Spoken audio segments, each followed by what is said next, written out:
Hola, buenos dias. Okay.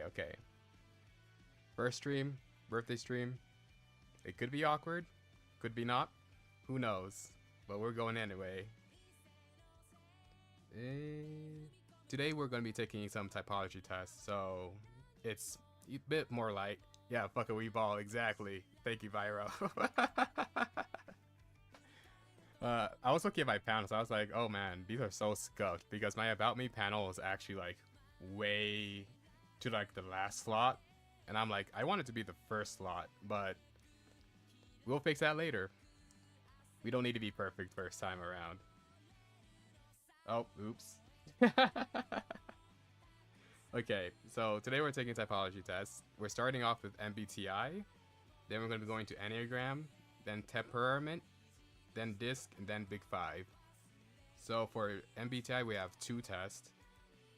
Enneagram, we have 1 test. Viral, I think you are familiar with this one. Then Big Five, we have 2 tests.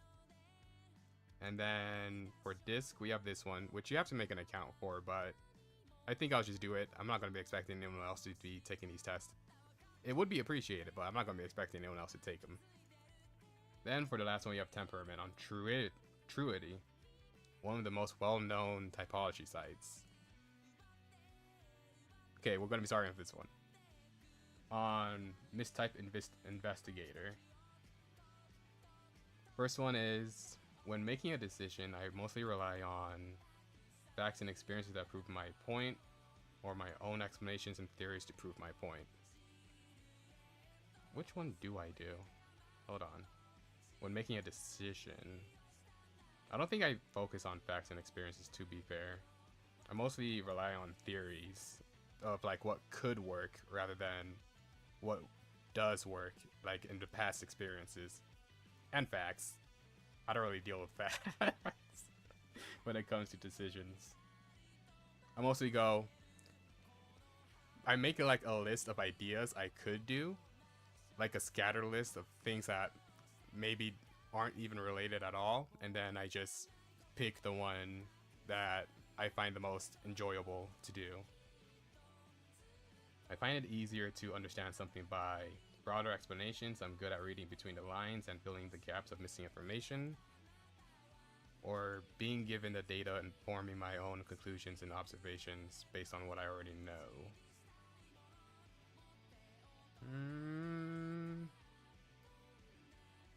To understand something. I'd say I'm good at reading between the lines, but forming my own conclusions and observations based on what I already know. Okay, yeah, I think I'm more towards this way, because, wait, but I don't need to be given data either way. Okay, this one I'm going to just leave in the middle. Also, in the background is just anime music. I'm so grateful for the separation track. It's just such a good feature. I usually tend to give a personal meaning to something I experience or find my own explanation to something I observe. More towards this way. I don't really give personal meanings to something I experience. Hey, Akubu!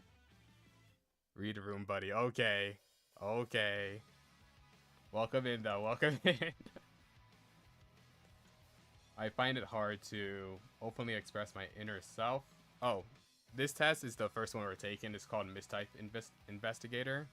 It's an MBTI test. So we're doing MBTI, Enneagram, Temperament, Disc, and Big Five. All maybe in that order, maybe not. Who knows? We'll find out when we get there. I find it hard to openly express my inner self and may become overly critical during stress. Assert my own needs, may overanalyze. Yeah, I'm definitely more towards this one. I tend to explore existential reflections with an impersonable approach, or with personal. What does this even mean? Impersonal. Maybe you're not attaching meaning to it, and then this one you're attaching meaning to existential reflections. So I'm probably more over here, but like on a slightly agree scale. Like this will be like slightly agree, moderately agree, and then strongly agree. I'm more right here,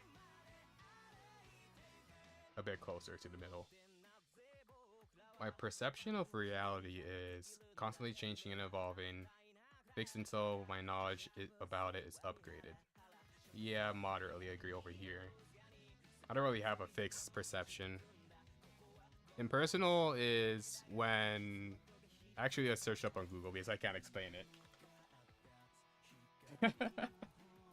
We might be Googling a few things here. Not influenced by showing or involving personal feelings. Okay, yeah. That was accurate.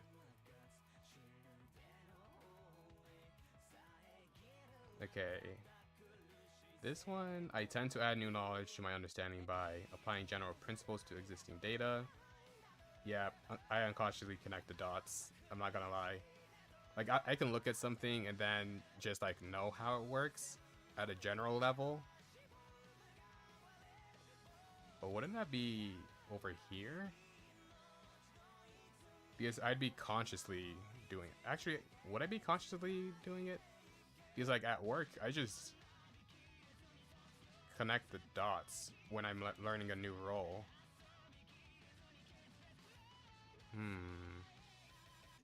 Applying general principles to existing data. Yeah, no, I'm more towards here.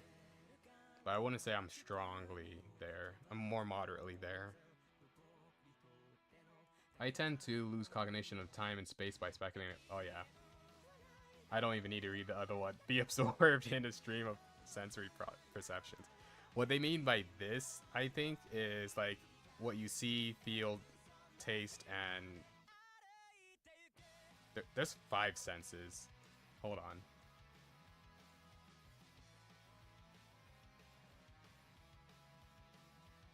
Taste, hearing, sight, smell, and touch. So, either be lost, absorbed in the stream of those, basically like be like in a flow state or something, or lose cognition of time and space by speculating on what's possible instead of focusing on what's real. This one is not even just moderately or slightly agreed. This is like fully agreed. Like I would be pacing around in my living room just focusing on what could happen in the future rather than like what is happening right now. I just call it possibility sculpting. I tend to explore the wider meaning behind the actual reality that's in front of me, leading to inner reflection, the many possibilities offered by the world, and how I can relate them to my own experiences. This is another strongly agree. I don't really explore the wider meaning behind actual reality. I'm more future oriented if I'm gonna have to say one thing. If I'm gonna have to describe myself in one way or another regarding time, I am future, then present, then the past. If I had to rank them in tiers. I'm more tempted to accept the theory if it's backed up by concrete proof. It makes logical sense to me personally. But this one's moderately. Actually, this one's slightly. Because I will accept a theory if it's backed by concrete proof, but at that point, is it a theory? I don't think it's a theory at that point. So, honestly, I'm gonna moderately agree here. During reasoning, I usually come to my conclusions sequentially, analyzing, classifying. Is that true, Viro? It's only a theory if you still disbelieve part of it? I think it's a theory if it's just like in the realm of the abstract. Yeah, I'm saying. I'm like, I don't think that's true. / general. Okay, I got you. During reasoning, I usually come up to my conclusions sequentially. No, I'm gonna always say / general. I know it's genuine, but I think it's funnier to say / general. Analyzing, classifying, abstracting similarities and differences. Then I test them to see if they apply to the situation. Or during reasoning, I naturally come to the conclusion first based on the available data and verify the results. Mm, we're on the wrong set of tone indicators. Nah. I think mine is canon, not gonna lie. Ooh, I love this song.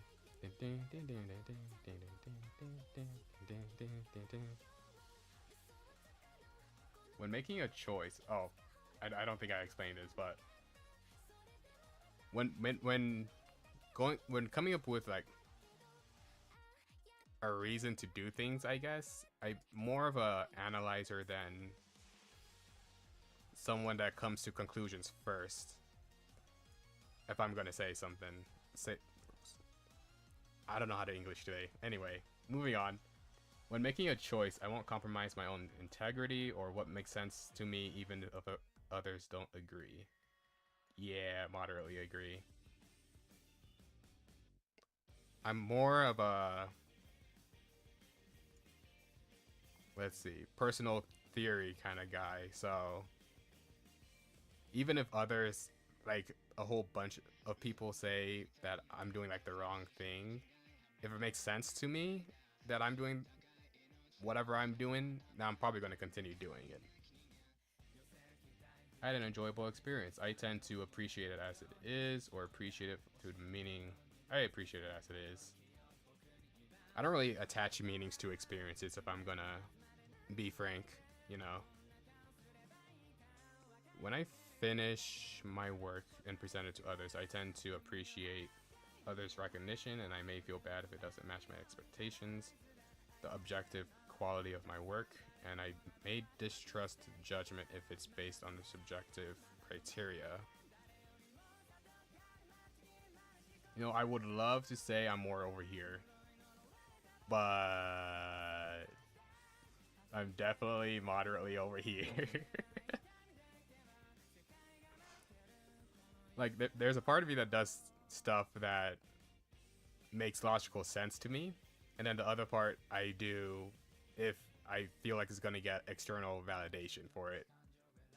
So it's like I have two inner wolves. How would you describe your creative process? I strive to give shape to my own mental wanderings.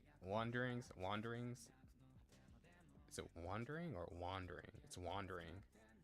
I tend to draw inspiration from the little things that impress me, and then transform it into something new and original. Definitely more over here. I think this over here is implying that you don't have any like external inspirations for what you're creating. So I'm gonna be more over here because I definitely like mix between damn near everything. Like my own series called Indithia that has yet to even be born draws from like Reincarnate as a Slime, Dragon Ball Z, um, probably So I'm a Spider, So What. Hold on, let me actually see here because I have a folder Indithia VNRPG. Yeah, I'm probably even drawing inspiration from what's it called, Jujutsu Kaisen as well. So yeah, I pretty much Frankenstein my creative processes. I find my greatest value in initiation of new ideas, initiation of new relations. Definitely over here. I'm more of the ideas guy of any group or friendship I have. So during a conversation, I tend to go straight to the point, or I often find enough said. I I think that reality is what can be experienced through our five senses. Therefore, there's only one. Reality is multifaceted and goes beyond the sensory. Therefore, it's yeah. For this, I'm going to bring up the example of the courtroom because you can't really take personal testimony into like factual account due to the many things that could affect the person's perception of the events that have happened. So one person could say, hey, Jane went into the store, took a bag of Skittles, and then just ran out. Another person could have saw something completely different. So yeah, it's definitely not like therefore there is only one reality. Like there is one reality, like one objective reality, but it's definitely multifaceted for everyone. Yeah, Akumu, I definitely know that you ate the Skittles. You ate Jane's soul too. That's for sure. I prefer fighting for a shared cause, something that will help my community or the people near me, or being loyal to something ideal person cause. You did. You did, and you left me a good review. Let me go see. Hold on. You said, dang, streamer mode is enabled. Let me turn it off. Hmm. Where do I go to see my profile? My account? Bruh. No, I think you just said that I tasted good on peak. On peak. Not in real life. I prefer fighting for a shared cause or being loyal to something what's closer to my beliefs. If I'm good, I don't really think I have a solid set of beliefs. They pretty much change constantly. So I think over here would be better, but like on a slight level. I primarily focus on a single point of view and explore it in depth, multiple points of view as I see potential each of them. This is a strongly agree. I hate being restricted in any way, shape, or form. So being restricted and having to explore, like, I hated essays in school because I had to only explore like one topic. Well, I could see how like many different topics connect to each other and would have been able to like write them in separate paragraphs, but no, school teaches you to be one-minded, single-minded. Lasai. I tend to give a personal meaning to my memories or look at my memories as they are. Probably a slide over here. This is like another version of the, what was it, like the experience question where you give personal meaning to experiences. I don't really give meanings to memories, so over here is definitely what I'm thinking. How do you look back on to your personal experiences? I primarily judge personal experience in terms of good and bad. I think I can learn something from each personal experience, even if it's bad or painful. This one's a moderate over here. Because you can definitely learn stuff from pretty much anything, as long as you change your perspective on things. As long as you change your perspective. Rotate it like a 3D cube in Blender.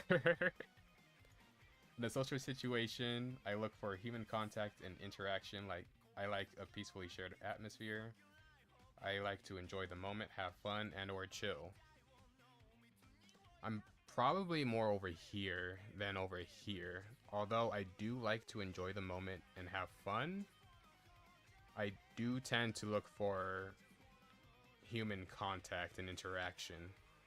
Because like, I learned this about myself because I thought I was a introvert, a social introvert, until I started working at Amazon, and then I was like, yeah, I need to talk to people. I need someone to talk to. I get so drained just being by myself, and then I talk to people and boom, I have a burst of energy again. I am driven by my inner vision of a matter, my outer devotion to a matter. Yeah. Let's search this up. Like, what do they mean by outer devotion? Inner vision focuses on self-realization, intuition, and internal spiritual growth, while outer devotion emphasizes external rituals. Huh? Prioritizes direct internal experience over outer sensory perception.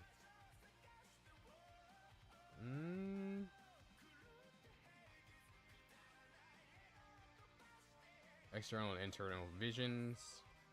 External vision attracts a person towards God. I'm not trying to look for... Okay. Not religious. Outer devotion, inner vision. relates to how an individual interacts with the world versus how they process meaning internally. This shifts from performative action to intuitive alignment, often described as moving from doing.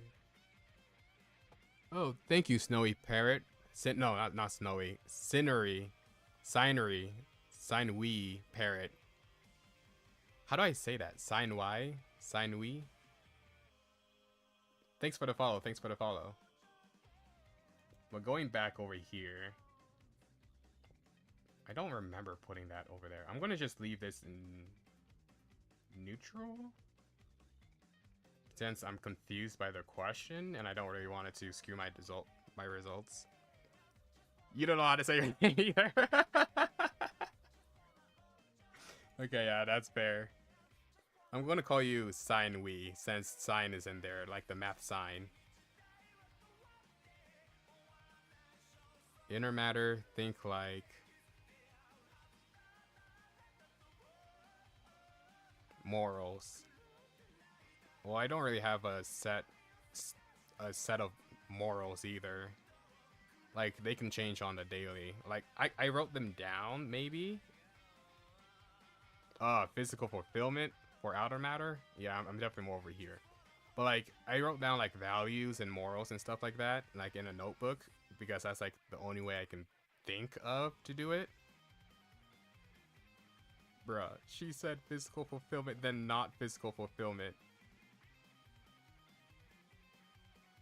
But yeah, I wrote them down. You got none. Oh yeah, Viro, name one. Name a single. I am more prone to walking a beaten familiar path or pioneer. Yeah. I definitely like doing things my own way rather than none of the good ones. I am more prone to creating my own way of doing things rather than walking a beaten and familiar path. I definitely like making new ways of doing things, as I said like 3 times now. Okay, that's fair. That is a good moral. I will never date any of my friends, crushes, or exes. I am fairly independent from the judgment of others or dependent on the judgment of others. I think this goes back to the question that goes...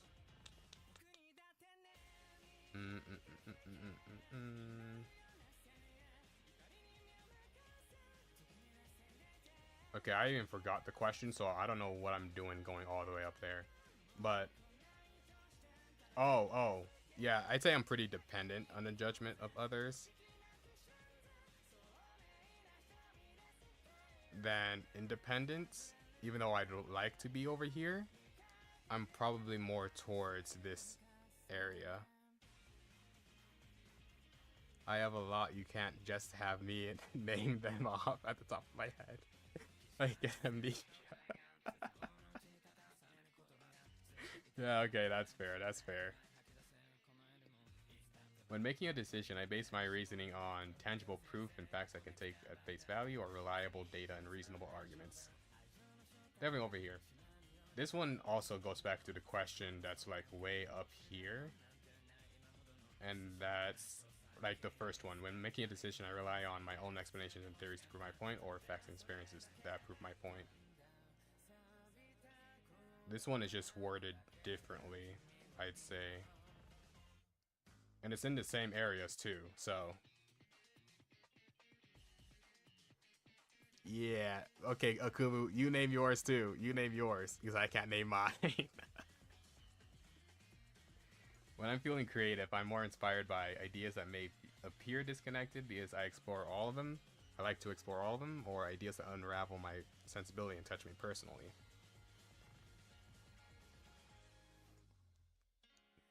I'm more over here. Probably due to the ADHD, but we ball. Viro. I can't name a single one because I don't think about that stuff. Like, maybe I'll act in a way that shows I have like maybe a consistent list of morals, but I can't really name them. When planning something, I prefer to set the goal and then outline a general plan that will help me reach there, or stick to a plan I already feel comfortable with without experience. Yeah, I'm gonna go all the way over here. I love experimenting on pretty much anything. Yeah, we're all dementia patients.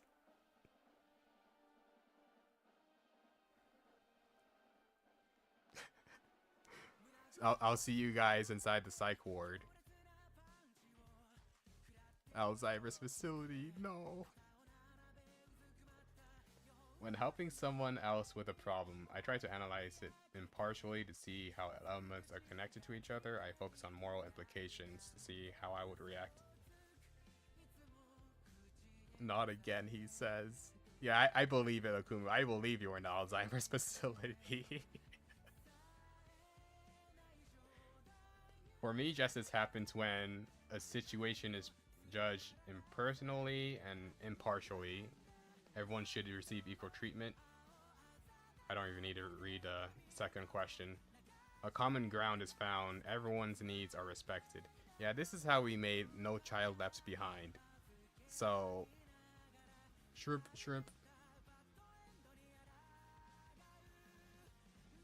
Hold on. Yeah, shrimpin'. When brainstorming, I prefer to explore alternatives without worrying about changing directions. I don't even need to read the second one. I focus on a single direction, being conscious of alternatives, but letting them align to my original intention.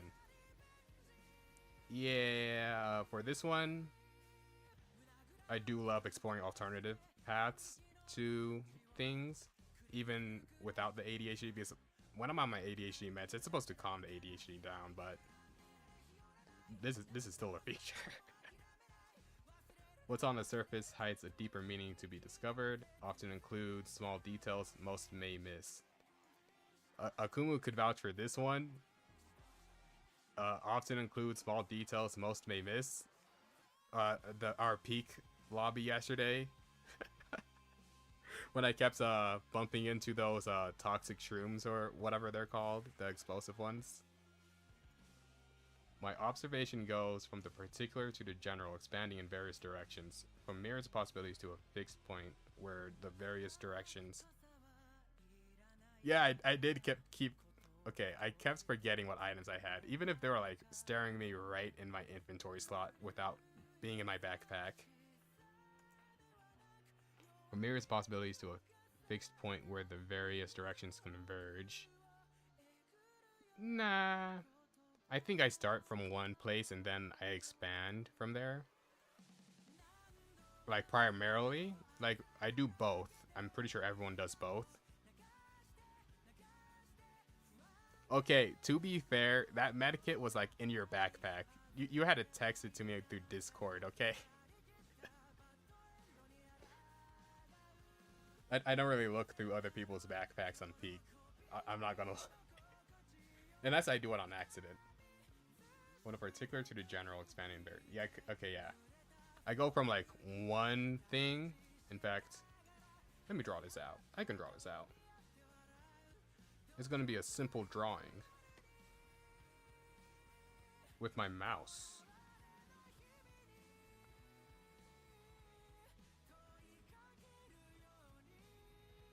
Okay. So I go from like one thing to, actually I'm not gonna use my mouse. That's gonna take way too long. Let me get my pen. I go from one to many other things that sometimes, well, most times aren't even related to each other. So what they're trying to say is either do this or do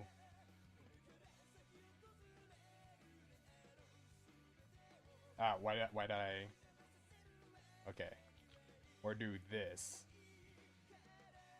And all of these, I guess, have to be related in some way, shape, or form in order to have this little conversion spot right here. But I do the opposite. Akumu, you could draw if you wanted to. Come on. At the very least, a stick man. My personal values come from inside, and then I will eventually relate them to the external world, or objective and universal standards that acquire special meaning to me. Over here, because like as I said before, I written my values down in a notebook, but I had to go on Google to search up what values there are out there. And I think some of them were community, creativity, innovation, and then I forgot the rest, not gonna lie. But yeah, I pull from outside, and then they, quote unquote, acquire a special meaning to me. How many questions are there left? Oh, we're not even halfway there. Oh, we're halfway there. When making a collective decision, I prioritize logical arguments over collective consensus, or collective consensus over logical arguments. Okay, this one I'm definitely more slightly, because like we need to move on from any conflict. However, if something is logical, something is logical. I feel more comfortable with mental abstraction or direct experience. I'd say mental abstraction. That is a lot of questions, which is why like there were so many more tests I had over here. Like I think I had like 3 each for Big 5, Enneagram, MBTI, and Disc and Temperament, but like look at how many questions there are. 7 pages of this one. This one I forgot, but I took this like a year ago. Then there's this one, the famous quote unquote MBTI test. This is not MBTI, guys. I promise. The Big 5, I forgot how many questions this was, but I think it might be 50 reading down here. Then this one says it should take 10 to 15 minutes. So we have time, we have content. But, oh yeah, I was talking about this. Direct experience versus mental. I think mental abstraction is more like direct experience with your mind. Like being able to take apart things and, I guess, spatial... How should I say this? It's not spatial awareness. Spatial reasoning skills, yeah. Like being able to rotate stuff in your mind, being able to take stuff apart in your mind and then put them back together to analyze them. I'm more comfortable doing that than direct experience, but as for what I said, I think it's more slightly. When helping someone, I try to offer practical solutions, believing it's the best way to help. I put myself in other people's shoes. I do both, so I'm gonna leave it in the middle. But I also do this more. But ever since learning the tip of asking people, are you looking for advice or looking for someone to listen? So it's kind of more neutral. But I think the question is asking for intention, or like your primary thing to do. So I'm more over here. What's closer to your way of developing ideas? Everything is open to new interpretations. I prefer to stick to a fixed point and eventually start from there. Yeah. Like, if we take a comb, we can, I guess, what's it called? Adjust the back of the comb, and then we could adjust the little legs of it as well. The back and legs. I wonder what the feet of a comb is. Would that be like your hair follicles?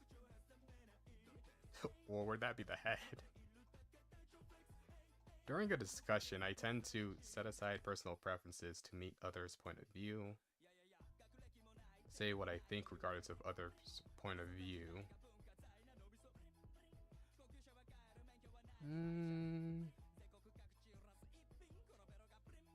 Okay, primarily I do this, but then it turns to this. So I'm gonna put it towards here. I feel more inspired by what's closer to my way of seeing reality, or unusual and new ideas. Focusing on the same things. Vorby, yeah. And then during brainstorming, you naturally think about things that fit into your mental framework and are connected to one another.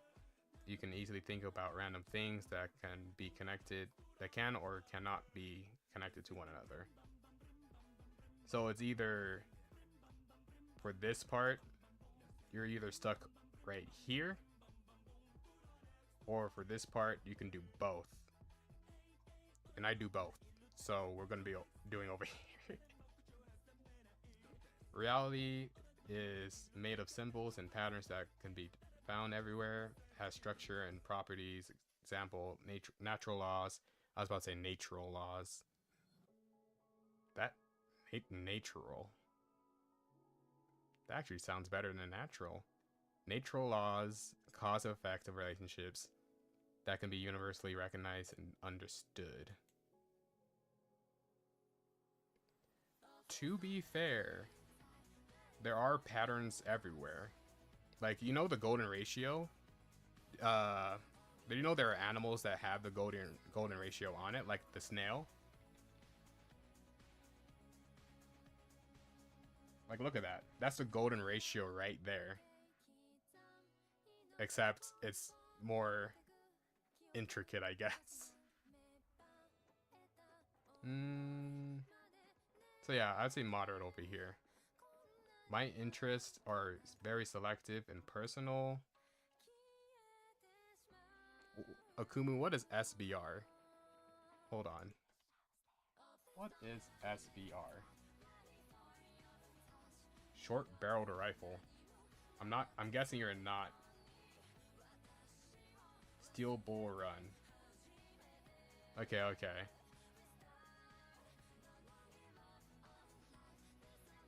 But when I was talking about golden ratio, it's basically that.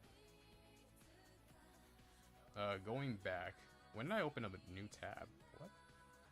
My interest, I guess I'll just pull the new tab over here with Outer Devotion. My interests are very selective and personal, or give me a sense of familiarity or special meaning, habits, small rituals. I wouldn't say they're personal, but they are selective. Actually, are they selective? No. I pretty much, like, I have a whole document. Let me open up the document real quick. Because all of these are, like, random. Okay, so the stuff I want to learn. And, hold on to your seats for this one. Music, sound design, live 2D, violin, piano, flute, electric guitar, origami, paper crafting, paper quilling, cross stitching, cinematography, writing, creator writing, short stories, poetry, etc. Technical/theoretical creativity, rigging, retopo, art concepts like composition, like color theory, interior design, user interface, user experience, making videos, video editing, book binding, 3D shadow box, polymorph clay sculpting, symbolism, carpet making, woodworking, digital art, 3D art and animation, 2D art and live 2D animation, terrarium, voice impressions, accents, acting, programming, C#, C++, Python, Unreal Engine 5, learning languages, French, Spanish, Japanese, American Sign Language, financial literacy, stocks, investing, budgeting, diverse income, economics, credit card and credit, RL hobbies, communication, social skills, sewing, crocheting, knitting, cooking, repairs, ironing clothes. Well, I know how to iron clothes, so I guess that we can take that off. Tying knots, handwriting, first aid, spatial awareness, journaling, and showing appreciation. Meditation, mindfulness, reflection, emotional regulation, exercise, self-defense, yoga, self-reflection, learning from mistakes, meta-learning, meaning learning how to learn. Learning how I learn is what meta-learning is. Driving, oh, I already have my driver's license, but it's been like a year since I last drove, so I'm gonna probably have to relearn how to drive.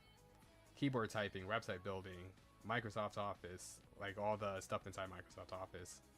active listening, self-development, volunteering, town exploring, brain games, marketing, organizational skills, reading, vocab building, general knowledge. That's pretty much it. So I wouldn't say they're selective or personal. It's just stuff that I find interesting. When debating, my points are more focused on the human side of the issue. I make connections between topics and how they...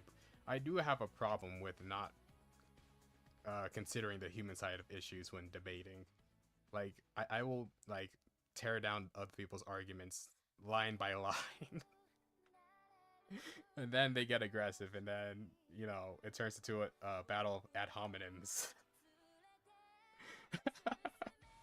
During problem solving. Like...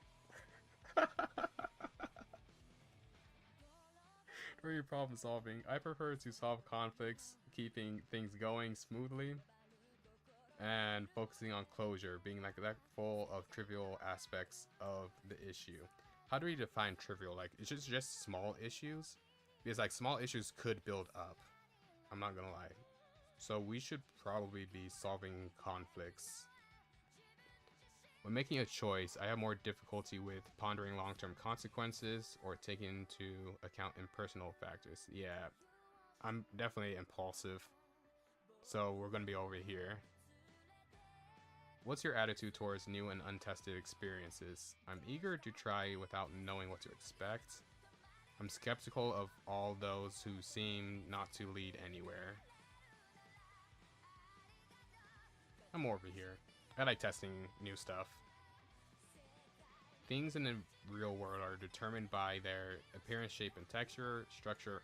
It's both, honestly. Because, like, first you will see the appearance, shape, and texture, but, like, what matters is the structure, properties, and functioning of whatever you're... Because, like, you don't want a blanket that's, like, paper thin, even if it looks like an intricate quilt.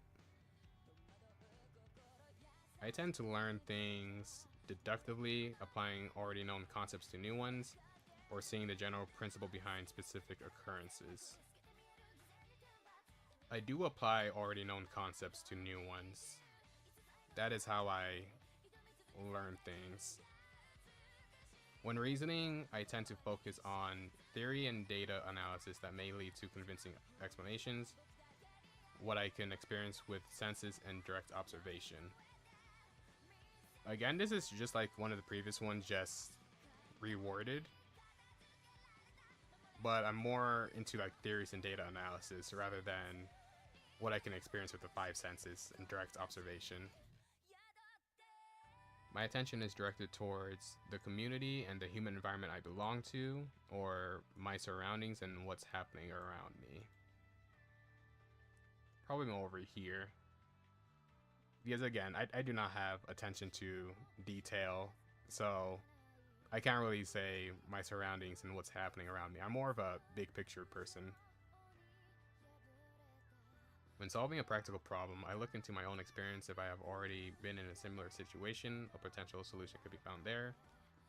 I apply my own analysis to the current situation and try to find a workable solution based on my understanding of the problem. I'm primarily over here, so I'm gonna just put it like right here. But this always like runs in the back of my mind as well. Like, if I had something in the past that can be helpful in like a new situation, I will consider that, but I'll also do my own analysis of the current situation to see if it could be more efficient or, you know, like a better solution overall.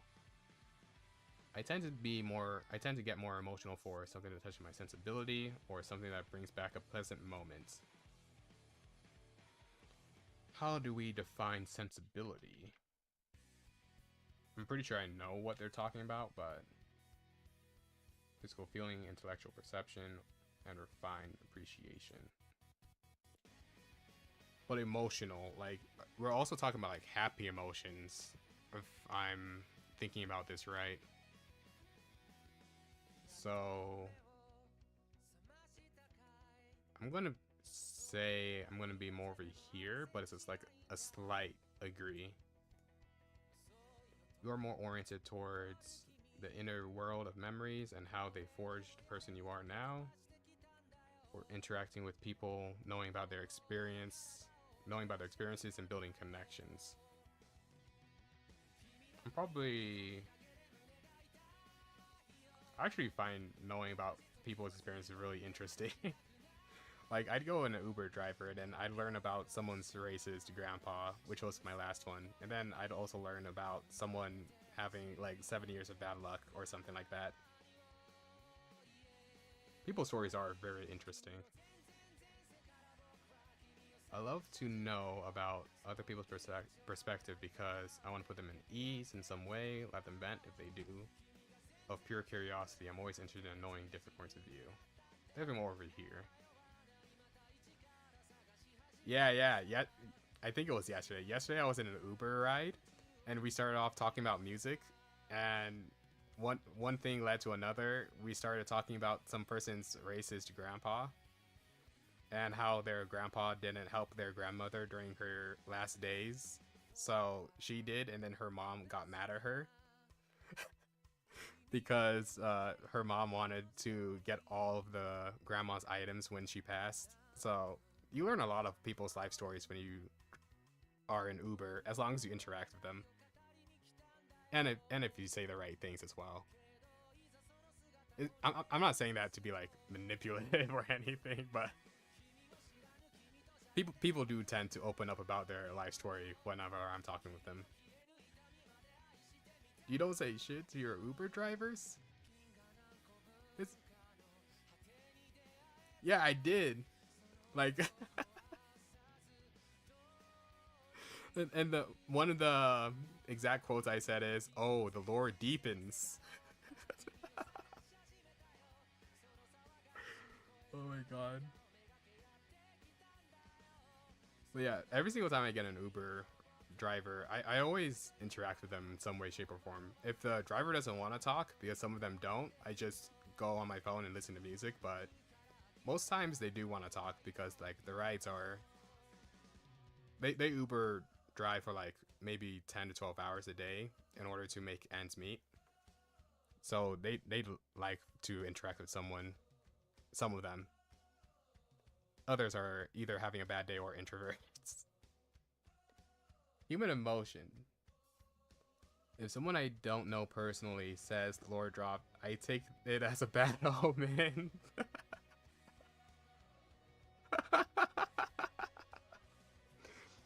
I've never been in an Uber, but I'm not very sociable to people I don't know IRL. Yeah, that's fair. I used to be like that too, honestly. Until I started like actually focusing on what the people are telling me.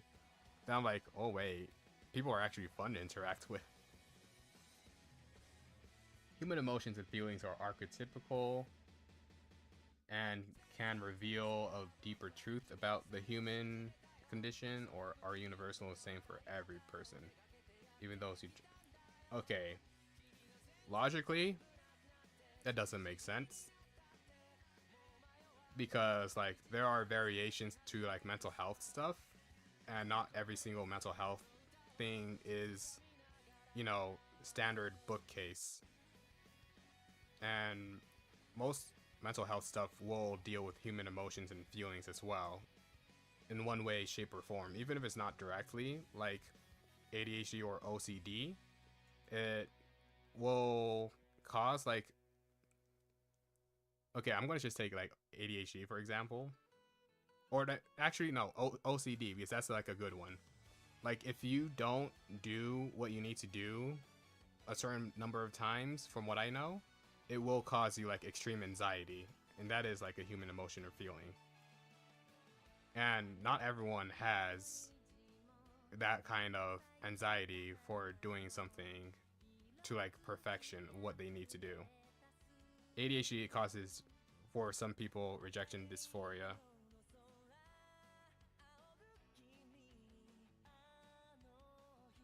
It's not a matter of if they're fun or not, it's just I don't like being spoken to. That's crazy.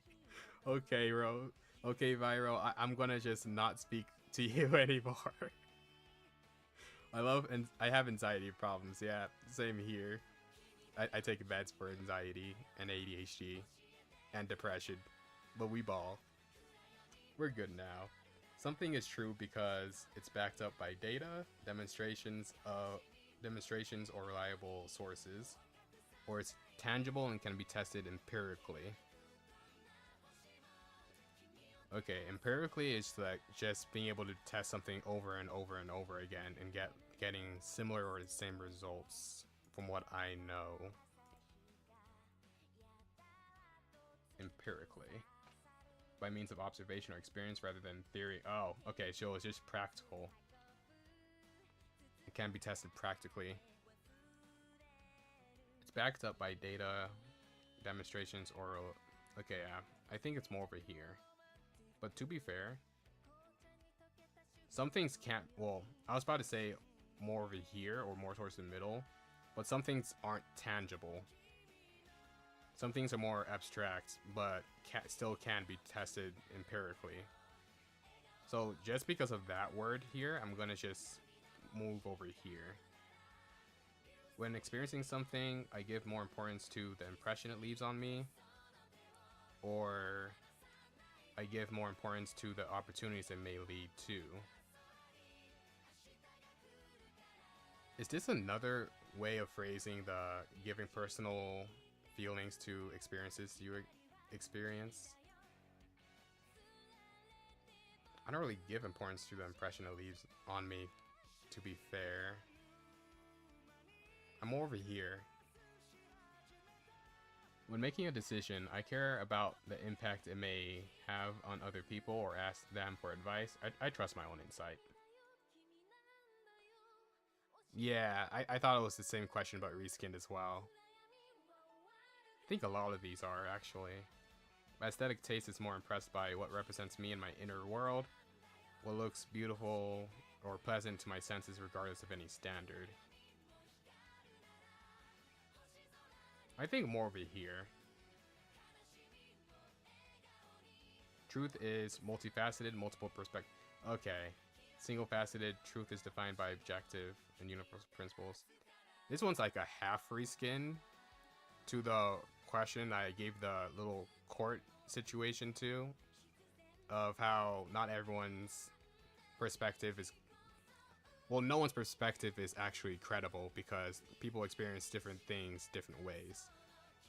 So multiple perspectives of realities can exist at the same time. I'm blue one. Okumu, what do you mean by that? I'm trying to think of ways that of what you mean. I don't know what you mean by you're the blue one.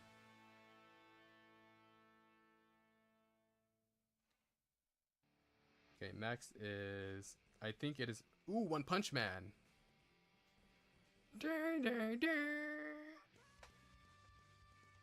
I think it's more satisfying to focus on development of ideas, focus on enjoyable activities. I honestly have more fun developing ideas than focusing on enjoyable activities. Like, what defines an enjoyable activity? That's subjective, one. And I think this question is focusing on the subjective things, but I don't know what enjoyable activities I do. Like, the most enjoyable thing I do that gives me like a punch of dopamine is doom scrolling and learning new things. I usually but doom scrolling does not compare to developing ideas for me, not gonna lie. Learning new things, that's basically over here as well for me. I usually tend to accept or reject something based on objective facts, or accept or reject something based on how I feel about it.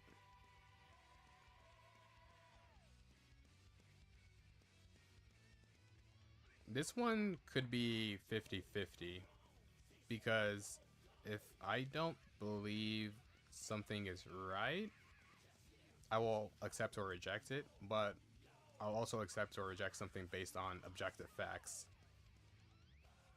So I'm going to just leave that 50-50. In order to get energized, I need physical stimuli or mental stimuli. I'm gonna be more over here because I could be doing something physically and not get energized at all, but like the mental stimuli is where it's at. That's where it's like learning, talking to people. Ooh, thanks for following Tedoink. Welcome to the stream. Welcome to the stream. We're almost there. My inner world is full of... I actually forgot to even put the thing in the group chat. Also, thanks for the birthday wish, Teddy. My inner world is full of passion and emotion, but hard to express outwardly. Or the key to understanding... Or the key to my understanding of the world. Slight agree over here. Because I do... Oh, no. You're right, Akubu. Thanks. Which... Okay. Okay, because I thought when you said you skipped one, that you were talking about this one. And I was like, oh, I was 50-50 on that. But I often tend to explore my inner self or explore new perspectives.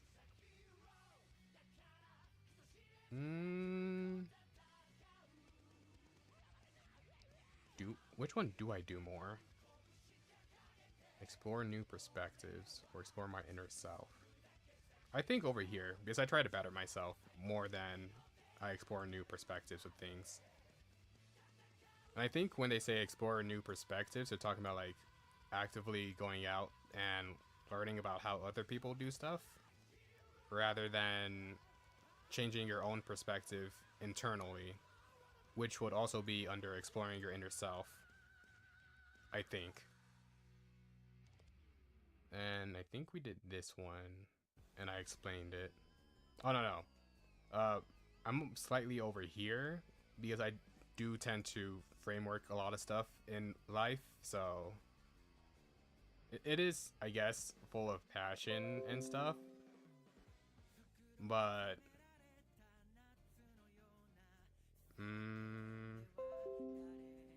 it's more the key to my understanding of the world. My inner world is populated by images that I can often hardly explain, or revolving around my own values and preferences. It's the core of what I am and feel. You see, I can't really even put this one because I don't even know my own values. But preferences...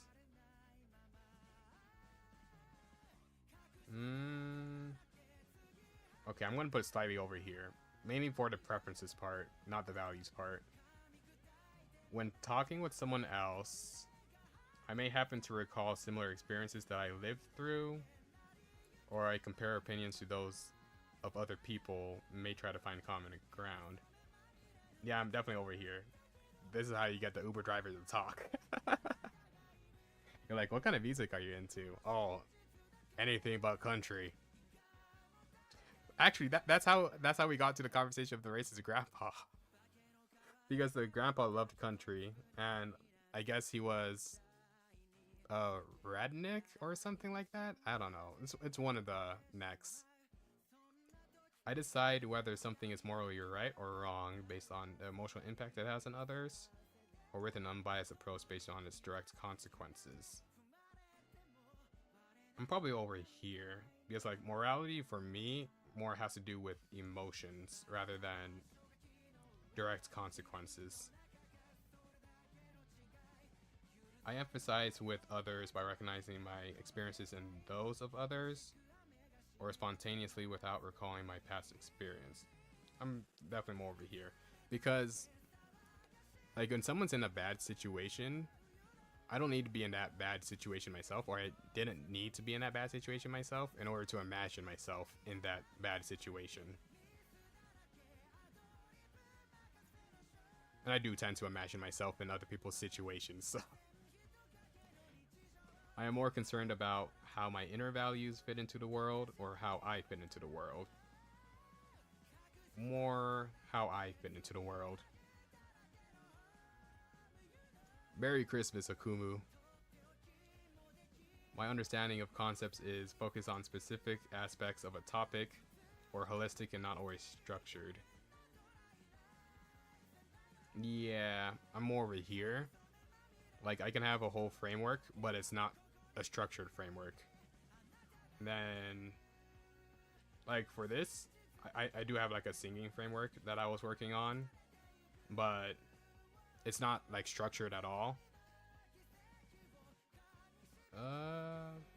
Yeah. Holistic and not always structured. I try to touch on all the points, but I don't organize all the points, is what I'm trying to say. I tend to have an impressionistic memory of events, or yeah, my memory's not at all detailed. How would you describe your perception of things? I see patterns recurring in the physical environment and use my senses to recognize and connect them, or recognize fixed patterns in actions and events based on repeated experiences over time. Experiences. I may appear cold in emotional display, less sensitive about other people's feelings, may dwell on my own when stressed, less concerned about my own feelings, but can result in a sudden outburst when I'm stressed. Probably more over here. So I don't really... What's the right word for this? I don't really monitor how I feel about stuff, and can only really feel what I'm feeling when it's like at an extreme. So like extremely, like with extreme excitement, passion, happiness, or extreme sadness, stuff like that. Like most of the time I feel neutral. When having random ideas, I don't really care whether they're workable or not, as long as they're interesting. I filter them in a sort of mental hierarchy. Another question that I didn't need to read the second one for. During extreme stress, I find myself indulging in sensory stimuli. Yeah! During extreme stress, you go on League of Legends. During reasoning, I trust my own insight or factual proof. Another reskin. I relate more to willing to give up my own happiness. Those are not bad words. Thanks, Ash. Thanks for the birthday wishes. And welcome to the stream. I relate more to willing to give up my own happiness to some extent if it serves a greater good, or being able to adapt to the circumstances and living my own life to the fullest in order to achieve happiness. I'm taking typology tests. It's in the title, Ash. Come on. Come on. I relate more to... Would it be selfish if I did this one? Because I do this one over doing this one. Okay, my age. Starting to... I also have that visual glitch sometimes, where you can't see the title. Was it like a... What's the word called? Optical glitch, or was it a browsing glitch? Like, did your eyes glitch? Turning 25 today. Male. I most identify with ENTP.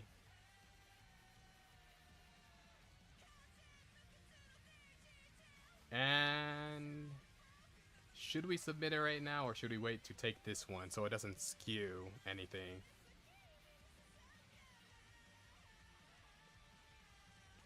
This one is definitely shorter, so I'm gonna take this one, and then I'm gonna submit for this one to see... Actually, screw it. I'm kind of curious what it's gonna give me.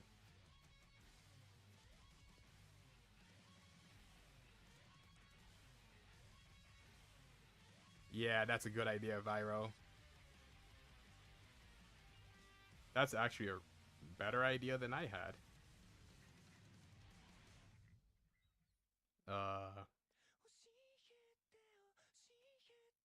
It's not loaded. Okay, we can wait for that. Let's just get started. Oh, this is doing an info dump. Should we read the info dump, guys? Chat. 1 for yes, 2 for no. This is quite a lot.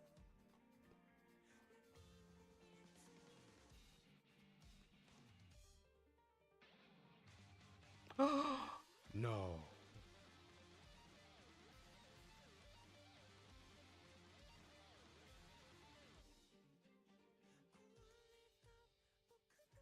Oh well, we're gonna just take this one. If that one doesn't load, that one doesn't load.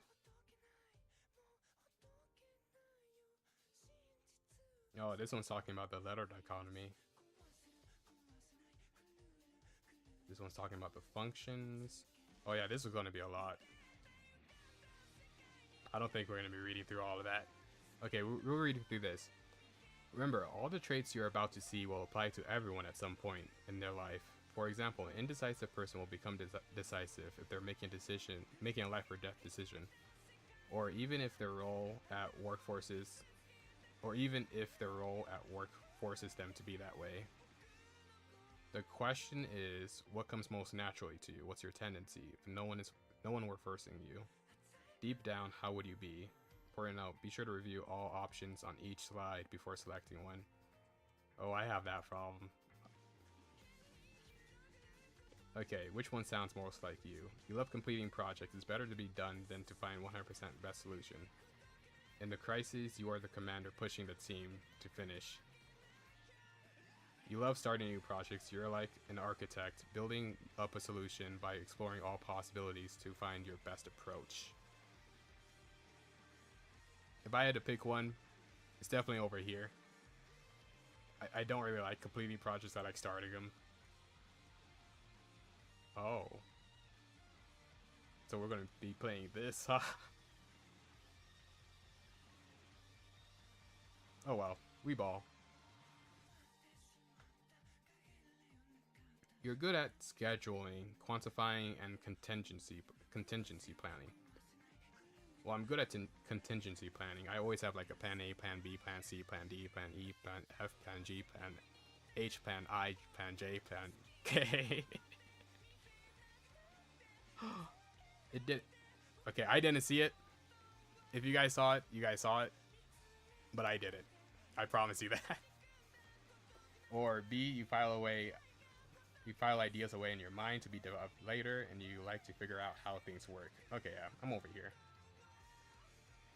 You want to be in control. You don't like people trying to influence you or manage you too much, especially if you think it might interfere with your goal. You like identifying things, how things are different, and logically classifying them.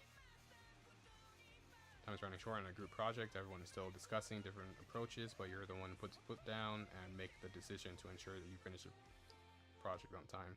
You're excited by the idea of taste testing coffees or wine, identifying which attributes certain ones have in common.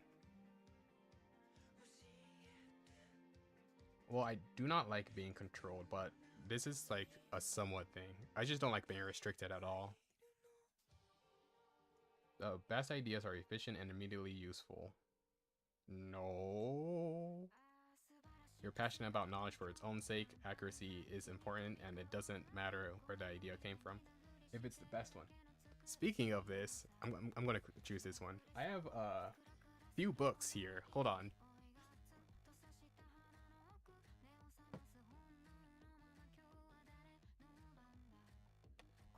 The Book of Answers and the Book of Unusual Knowledge. Maybe one day on the stream, we'll read through it. But yeah, I'm definitely more of a knowledge for its own sake type of guy. You're excited by following all the steps. Excited by following all the steps? You just want something that works efficiently. You're more concerned with the final result than understanding all the steps and thought processes that led to it. The facts are fine, no need to draw broader conclusions. You're excited by following all the steps on a winding path leading to the conclusions, meaning it's more important than pure facts, and you want to understand what's going on behind the scenes. Okay, I'm not at all excited by following steps, but you want to understand. But I am an understanding guy. I do like understanding the things behind things. You filter a situation through your own internal values to see how it makes you feel. You have a very personal gut-based system of ethics that can be hard to explain to others. Whether to objective and shared, you look to social norms and expectations like etiquette for morality. Yeah, I'm more over here. Authenticity and sincerity are important to you, and you distrust when others seem fake or insincere. Though even more important to you is that you yourself are sincere. You hold your personal feelings close to your chest, unless it feels safe to share them. You often feel responsible for other people's feelings, and you adjust your behavior to make them comfortable, typically not out of obligation, but a genuine desire to help them feel good. You tend to be open about yourself if that feels supportive to us. I am very open about myself. Like, you can ask me questions, I'm not going to be like, that's too private. Like, I openly even share my name to people I barely just met, so definitely. You try to maintain group harmony by negotiating conflicting views, and finding commonalities. You generally don't need or want external emotional support for your feelings, and outward displays of emotion or vulnerability from a group can make you uncomfortable. I'm over here. You interpret situations more by how you feel about them, emotionally or intuitively, than by objective facts that are visible to everyone else. You pay attention to more implications of actions. You're more concerned with how things should be than how they are. Somewhat. You're in tune with other people's emotions, and you actively try to fulfill their needs. You're in tune with how things make you feel, and you're focused on self-expression, sharing your emotions through experiences or art. Yeah, I see somewhat, because I'm also over here as well, but I'm more over here. You pay attention to what's going on around you in the physical world right now. You're more perceptive than most people with your five senses. Hell no. More perceptive. You vividly compare and contrast your current situation with what you experienced in the past or what you consider to be normal. We'll do somewhat. You should subjectively filter new information through your previous knowledge and experiences. Historical context is important, not only your own personal past, but also traditions, procedures, and laws. You objectively see what's there in the world around you without applying judgment, personal bias, or seeing hidden meanings. You can see multiple sides of an issue. Somewhat. Neutral. You're observant, and you follow concrete things are happening around you. Sights, smells, styles, trends, and what people around you are doing, including their nonverbal cues that others... Okay, I'm really good at, I guess, reading nonverbal cues, like the little micro actions, but when it comes to verbal stuff, when people are indirect, I'm not really good at that. You like to remember and preserve the past, and you favor the tried and true. Hell no. You love the physical world, whether it's admiring beauty or experiencing new sensations. You might be a thrill seeker, fashion guru, or first responder. I was actually planning on becoming a firefighter or an ambulance driver like a year ago, because I think it'd be fun. So, somewhat. You're very in tune with your internal bodily sensations like pain, hunger, and thirst. You know, this just reminded me that I am thirsty. Speaking of which, where's my water bottle?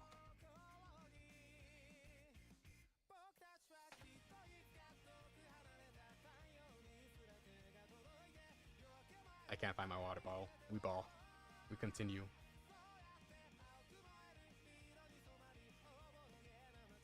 You tend to live in the moment. Just that first sentence is wrong.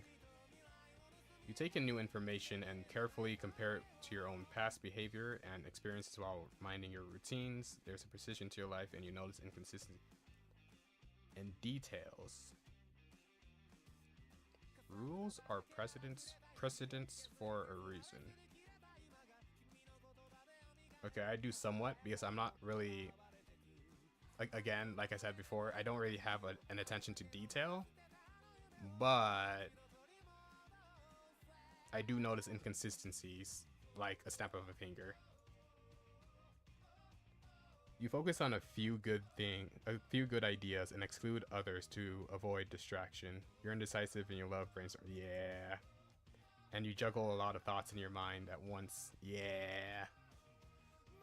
You're focused on your goals or dreams and look inward for ideas that make that future happen. You take in new facts from outside the world and connect the dots in imaginative or innovative ways to create new ideas and learning opportunities. Yeah.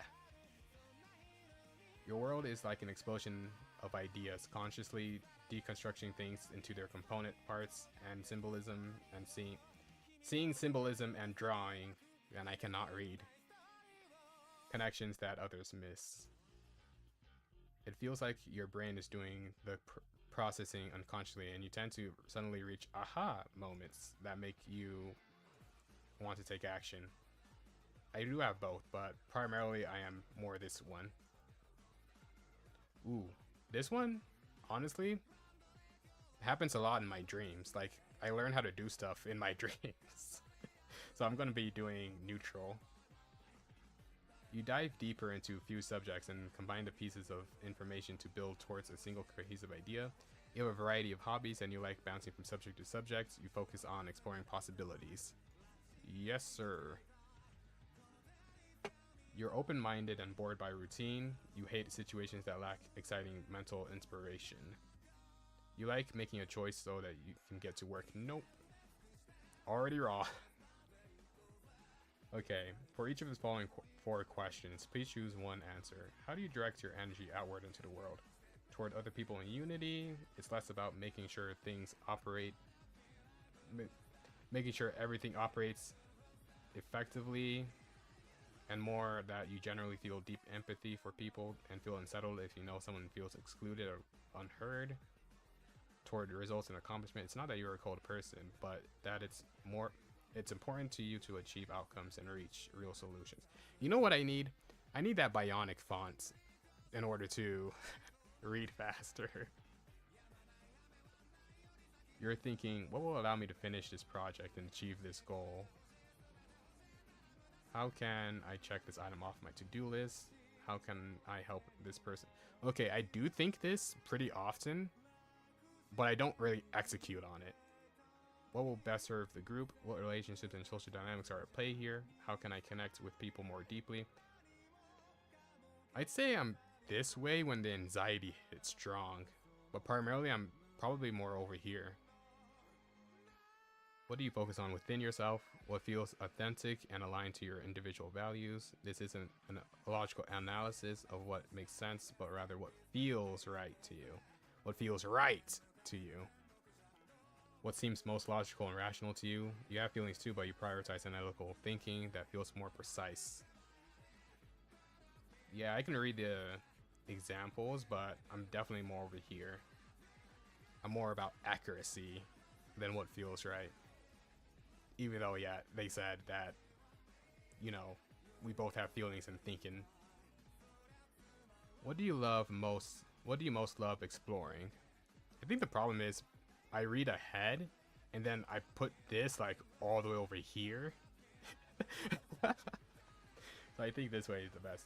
Abstract ideas, patterns, and how things are connected. Things could be anything from technical data points to people's feelings.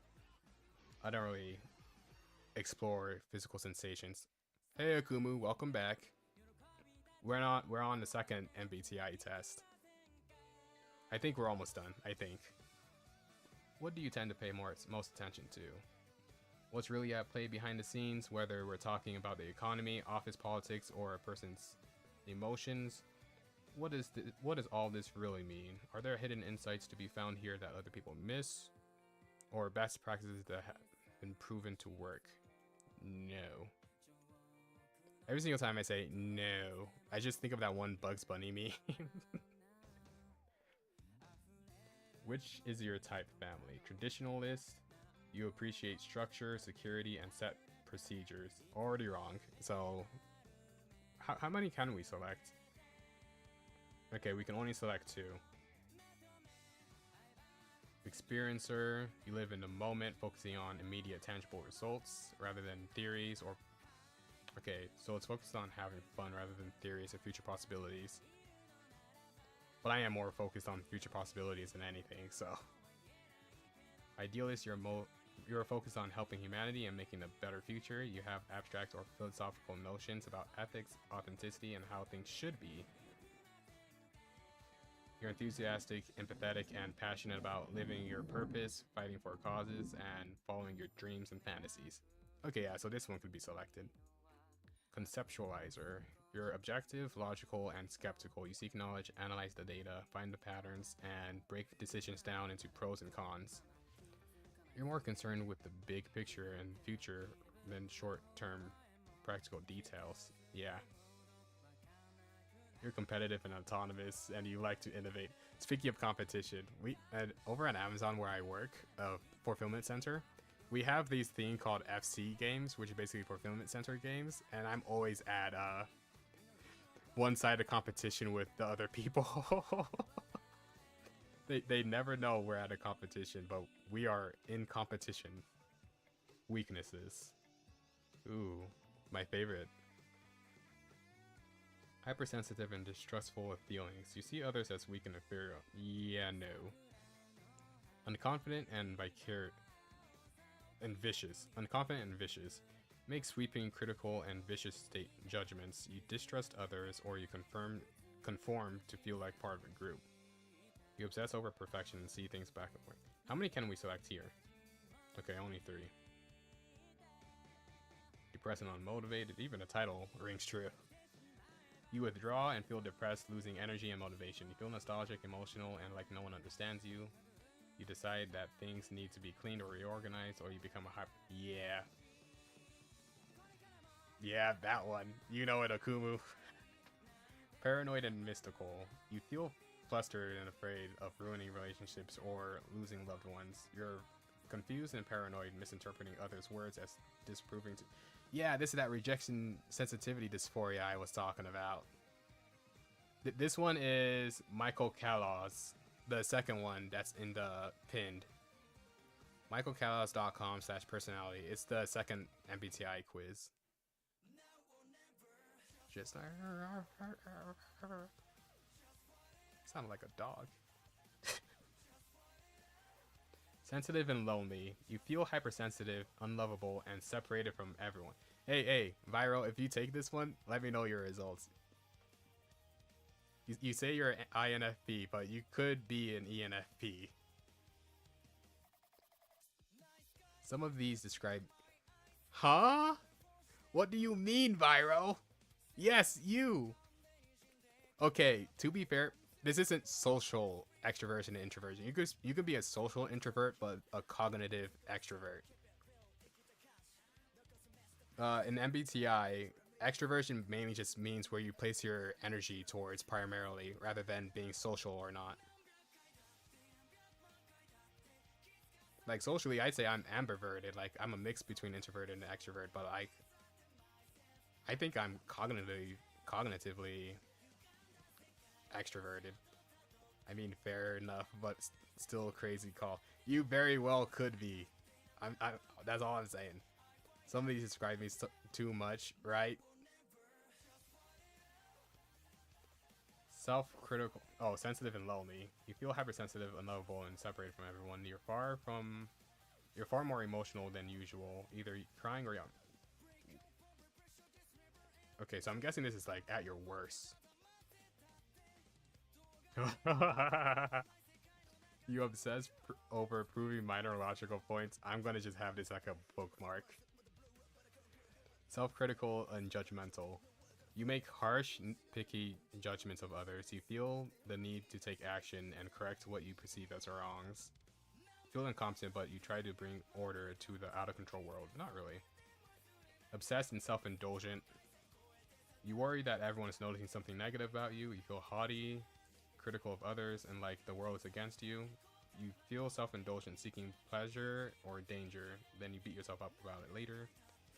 You feel anxious and less tolerant of the unfamiliar. You're okay. I'm more about the unfamiliar, to be honest. Yeah, you can't help but imagine all the ways that catastrophe could be right around the corner. I do not do that. I'm more of an optimistic person.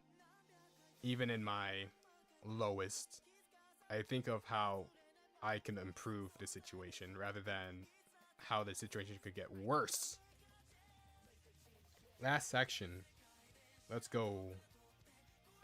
Imagine that you just got home from a long day at work and you're feeling low on energy. What's usually the best way to get you re-energized?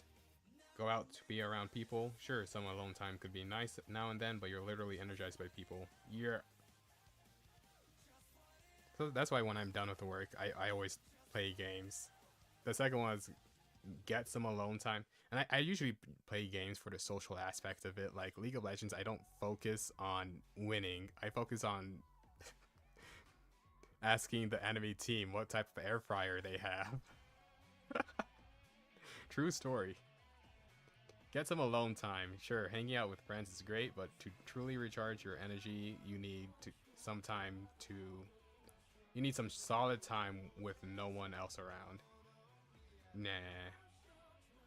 Which way of making decisions comes most naturally to you? You probably use both of these methods, but which one do you go to first and feel is most important to you?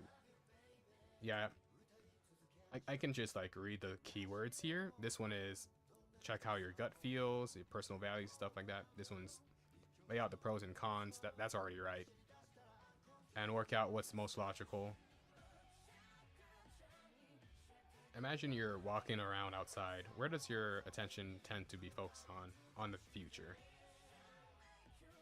On the present or past? You're focused on what's real, practical, and actually happening in reality. No, I'm more of a possibilities and future focused person. Compared to other people you know, which one sounds more like you? Decisive decision maker. Viral, what do you call me? Decisive?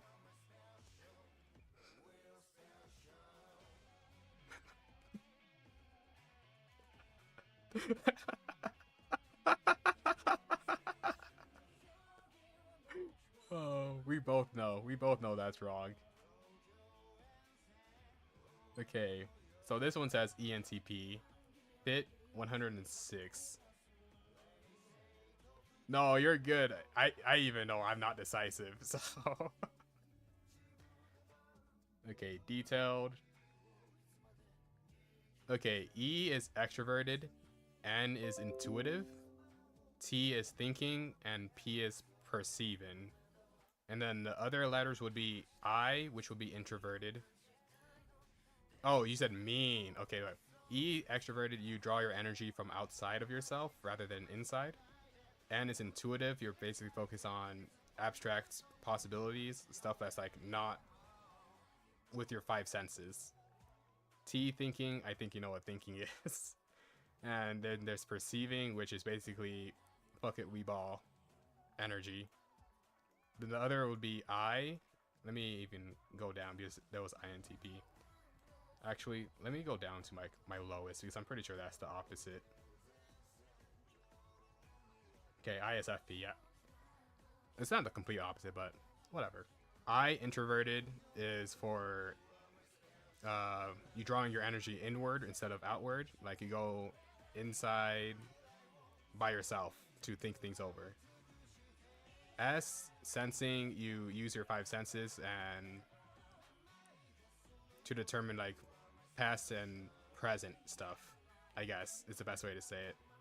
F is for feeling, and the last one would be J, which is for judging. And usually when people say J, it's for people who are organized and decisive and, you know, CEOs. And then we go up. This one says greatest strengths, constant big new ideas, can argue any perspective, quick thinking, quick learning. I can definitely agree with quick learning. I can learn things pretty quickly. Highly open-minded, curious, and innovative. Greatest weaknesses, easily bored, yep. Trouble actually finishing anything, yep. Hates bureaucracy and logistics. Yup. Can debate too hard. Yup. My debates usually end in ad hominem, so... let's see. Hey, Oracle. Thanks for the follow. What's up?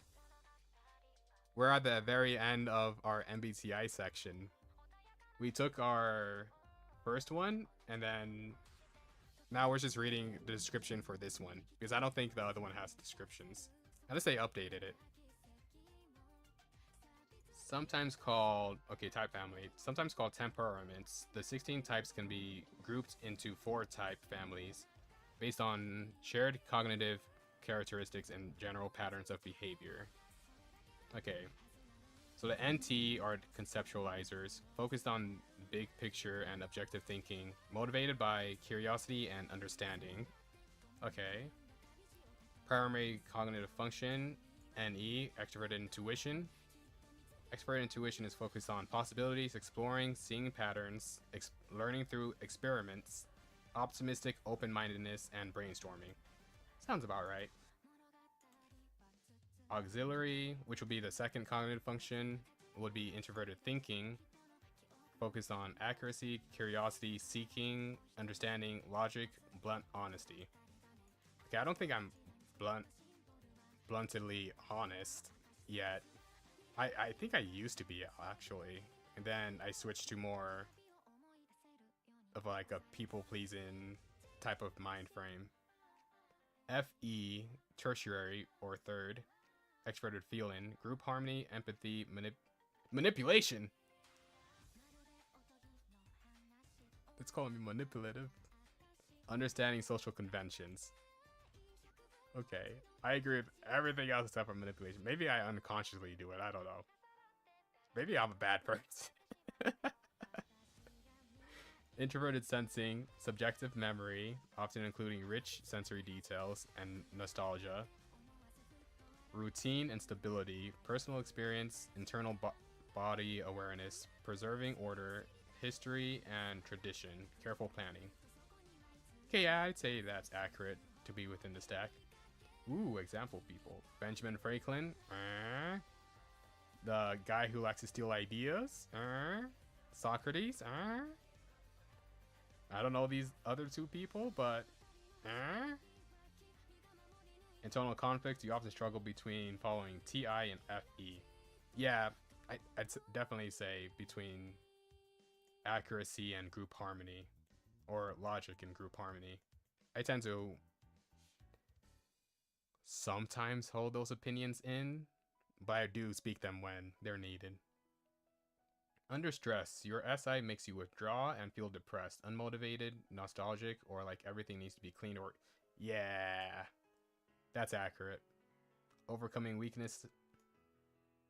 Reinforce your weakness of SI by practicing your TI. Huh, interesting. My next fit type would be INTP. And then my third would be ENFP. Would INFP? No, this ESTP. ISTP. Honestly, if I got INFP, I'd probably just quit the test. I'd probably end the stream. ENTJ. Ooh. INFJ. ENFJ. 51. Yeah, Viral. I would have ended the stream.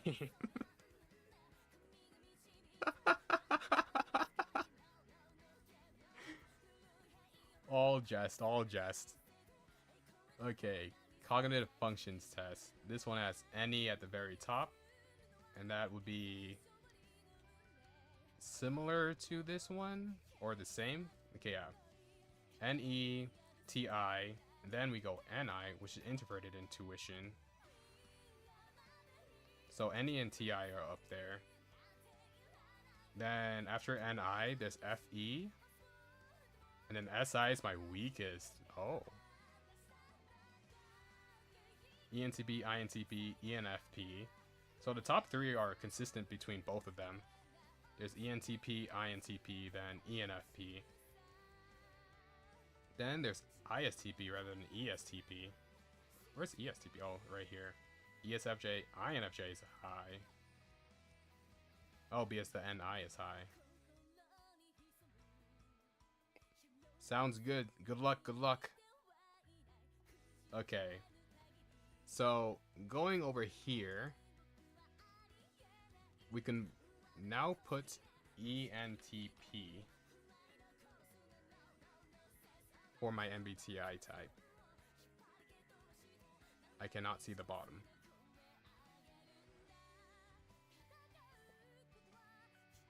Then, now we go...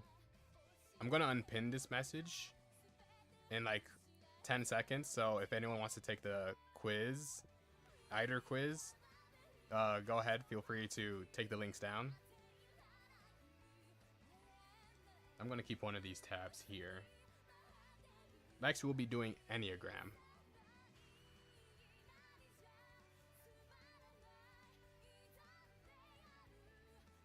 Okay, I'd say that's enough time. Unpin. We are now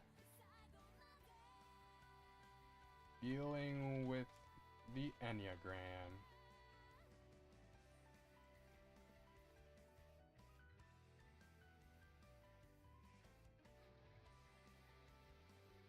Hello? Can I not pin it here anymore?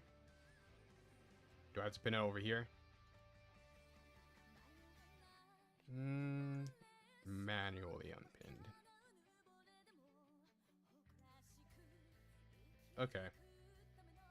And then going back. Where is it? Right here.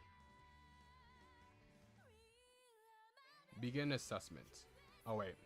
Standard. A set of rated statements. Agree or disagree about your core motivations. Core motivations this time. Adaptive follow-up questions to narrow down your type. Oh! Is this what you guys were dealing with like 2 months ago when you guys were taking this quiz? The boss modes. Instinct. A final set of questions to identify your subtype and dominant drive. Okay. I can feel hurt when others don't seem to notice or appreciate the sacrifices I make for them. I think anyone would, honestly. I'm energized by variety and new experiences, and I tend to pursue multiple interests simultaneously. Yeah. I find a competitive rush from being the best at what I do, even in casual situations.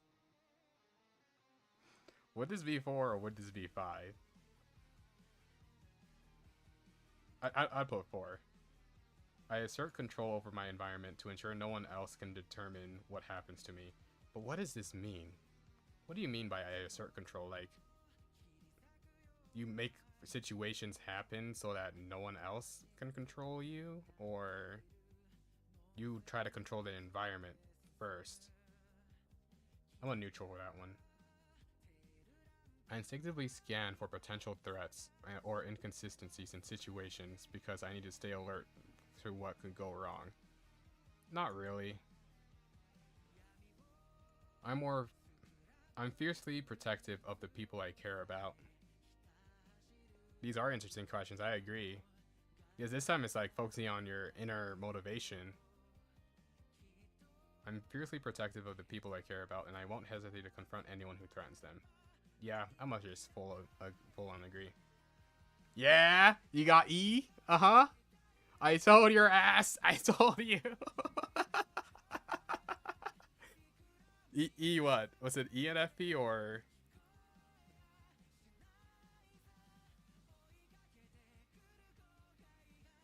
Which E did he get? ESFJ, ESFP, ENFP? I'm guessing ENFP. No, was it? Was it ESFP? All of the above. That'd be crazy.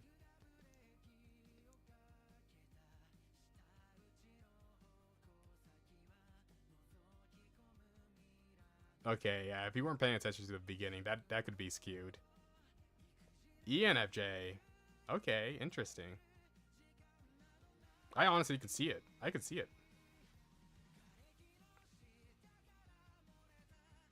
Like, if we go back to the Michael Kalos, because I know that this doesn't describe any of the functions, Where would my E? Let me scroll out. INFJ, ENFJ. Okay. Greatest strengths: charismatic, caring, empathetic. 69, nice. You did ESFP. Empathetic, great at developing people and connecting people across their network. Eh? I'd say that's pretty accurate, Viro. I'd say that's pretty accurate. Greatest weaknesses: stretches themselves too thin. Neglects self-care. Not really anymore. I don't believe, right? Gets overwhelmed by feelings. Trouble saying no. Do you have trouble saying no? I don't think you have trouble saying no. Can have delusions of grandeur. Yeah, she's pretty delusional, if I must say.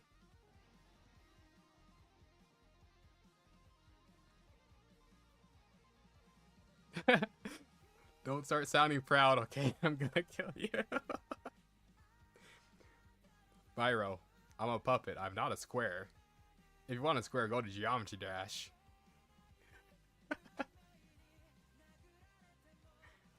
Let's see. FE, group harmony, empathy, manipulation, understanding social conventions. Then there's NI, insight, future vision, perspective, simplifying and focusing ideas, epiphanies from subconscious. So basically getting those aha moments, like out of random.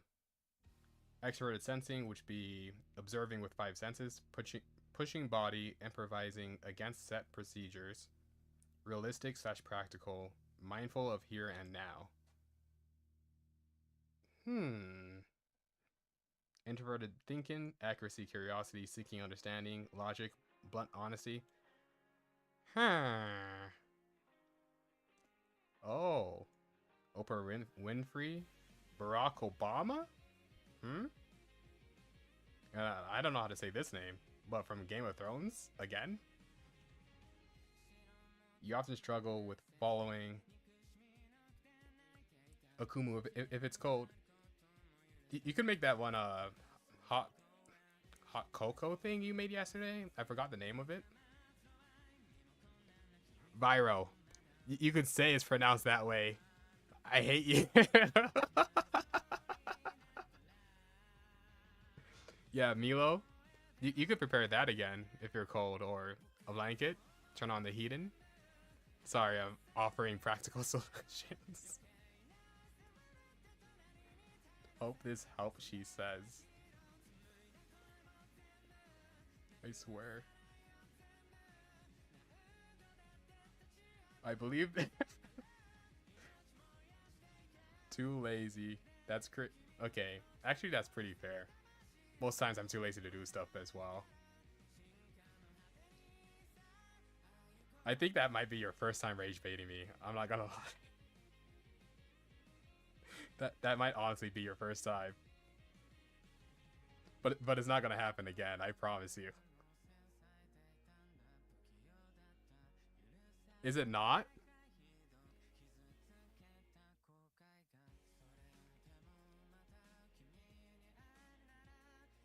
Maybe. I could see you rage baiting me before rage bait was rage bait. But it's like very far in. Akumu, I think I told you this many times. But thanks. He's old. Yeah, I belong in a museum. Ezreal's museum. At that. You belong in a museum.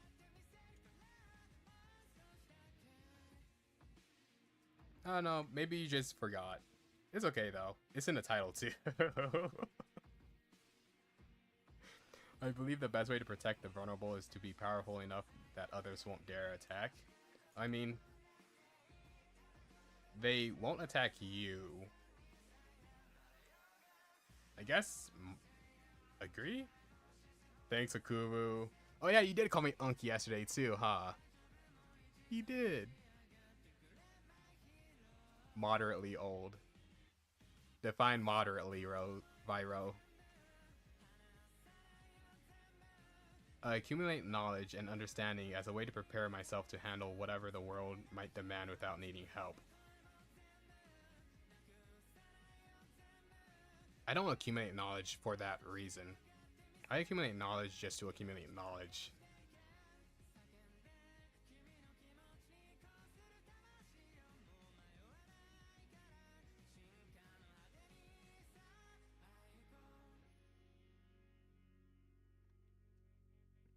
The ripe age of like almost fossil.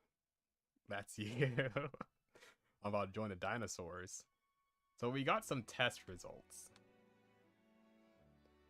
ENFJ, ESFJ, ESFP. So we're hitting solid FE and TI with these two. Maybe you should take the second test just to get a solid understanding. I'm sorry, I forgot to ask.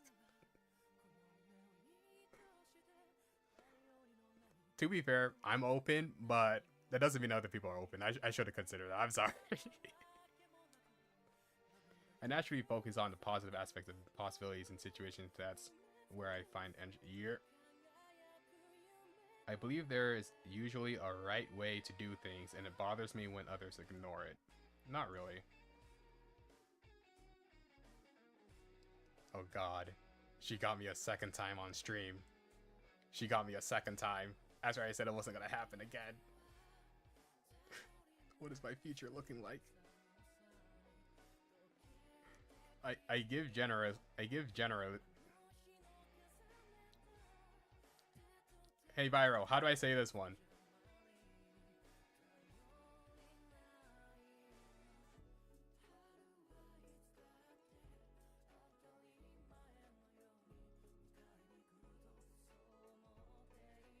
I can't hear it.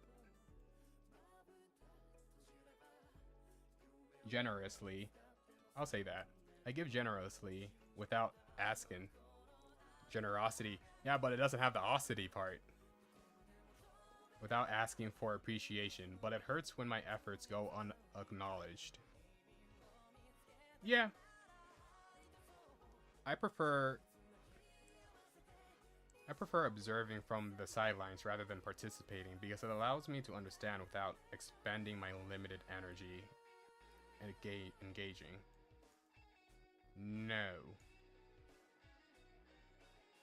I enjoy planning, imagining possibilities, and anticipating future experiences. I do! I do! I feel a sense of unease or guilt if I take a break before my work is finished to my standards. I don't. I do that all the time, honestly. I feel secure when I know I am essential to the people who matter most to me. No? I need to test and question whether people and systems are truly trustworthy, even those I rely on. No? Being successful and accomplished is essential to feeling like I have value or matter. No? Taking a break does not make me feel anxious or about falling behind. Yes?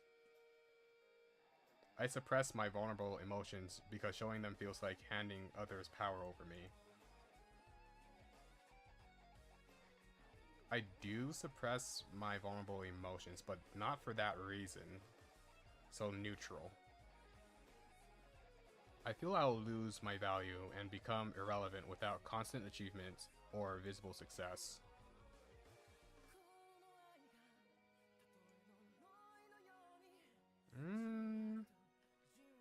Now, how could this be used outside of the social sphere? No, I guess so, because if I'm not doing anything, that's gonna just... I'll agree on that. I sometimes worry that if I stop being helpful, the people in my life might pull away. This one's on the yeah. I notice and feel compelled to correct imperfections or errors that others seem to overlook. Yeah. I naturally reframe difficult experiences into positive lessons because I prefer to focus on growth and possibilities rather than dwelling on what went wrong. Absolutely. I have a bad habit of whenever people tell me something bad, I'm like, well, look on the bright side. I don't think people like looking on the bright side of things, to be honest. I tend to filter most experiences through the lens of what does this mean about who I am, or how does this reflect my identity? No. I'm often more focused on what's missing or unavailable in my life than appreciating what I already have. I'd say so, because I always look towards the next thing rather than staying in one spot. I feel that if someone truly knew me, saw all my flaws and inadequacies, they would find me lacking or disappointed. No. Akumu has all the power. Wait, these are global emotes?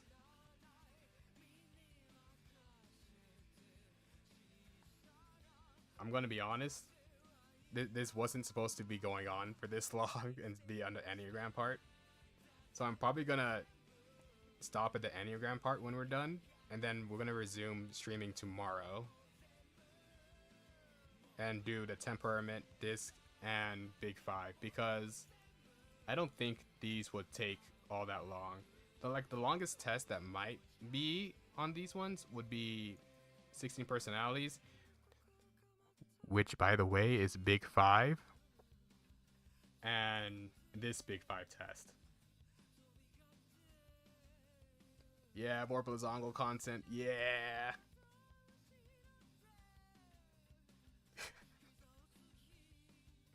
Give me your attention, yeah.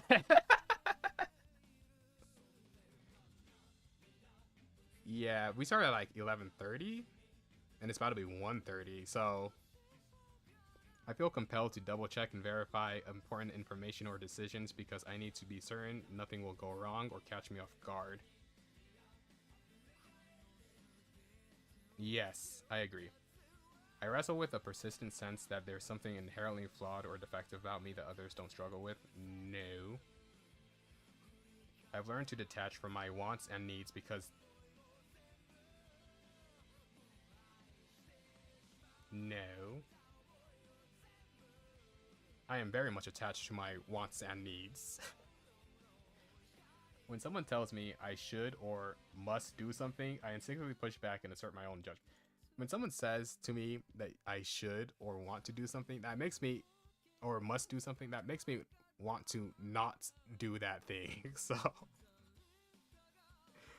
oh my goodness. I need to thoroughly vet people and plans before I can trust them. No, I'm very trusting.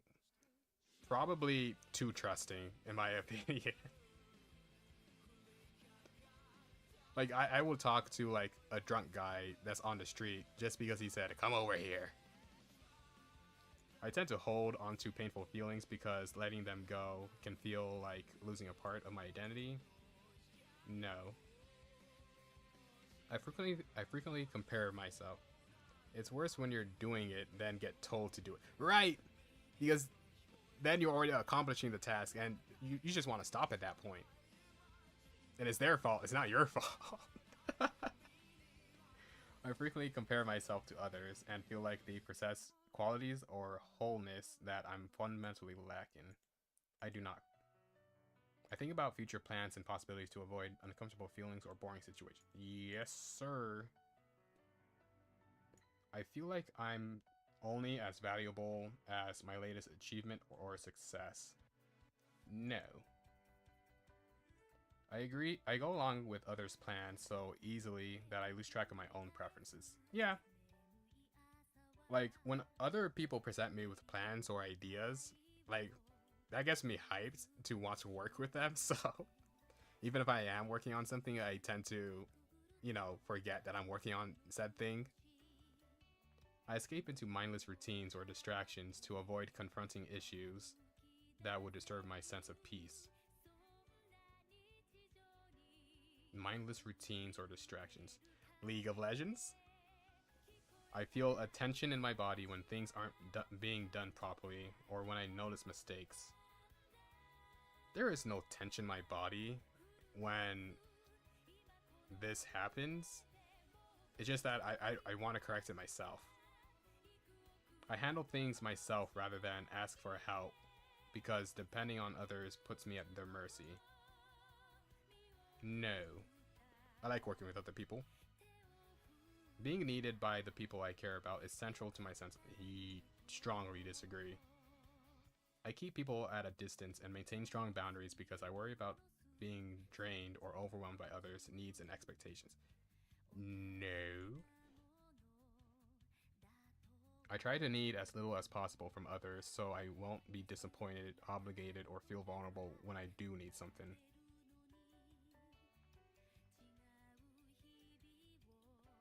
Okay, I do try to need as little as possible from others, but it's not for those reasons. It's mainly for the reason I don't want to feel like a burden on others, you know? So I'll just neutral that one. When painful feelings arise, I instinctively shift my attention to something more pleasurable and when I don't want to do something, I dig my heels in quietly, rather than risk the conflict of saying no directly. No, I can say no. I have a hard time relaxing because I often feel a nagging responsibility to improve things. Neutral. I become so focused on achieving and impressing others that I sometimes lose touch with what I generally want.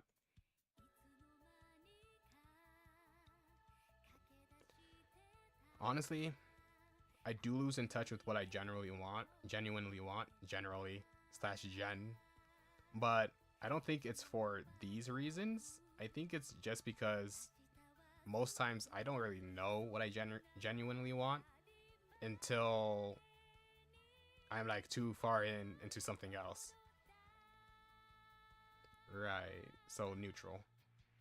I find it difficult to let my guard down because I fear being blindsided by problems I didn't foresee. No. The thought of being unprepared or unable to handle a crisis drives me to anticipate problems and prepare thoroughly for what could go wrong. I'm definitely more of an optimistic person, like I said in the MBTI test, so I'm gonna have to disagree on that one as well.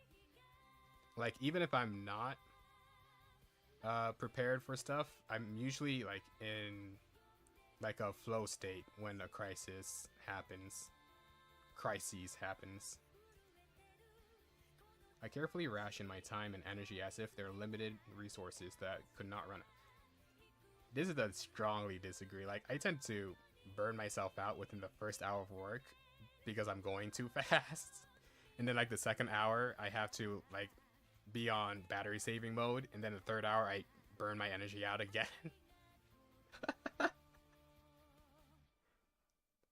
I avoid taking a firm position in conflicts because choosing a side might upset someone or create more tension.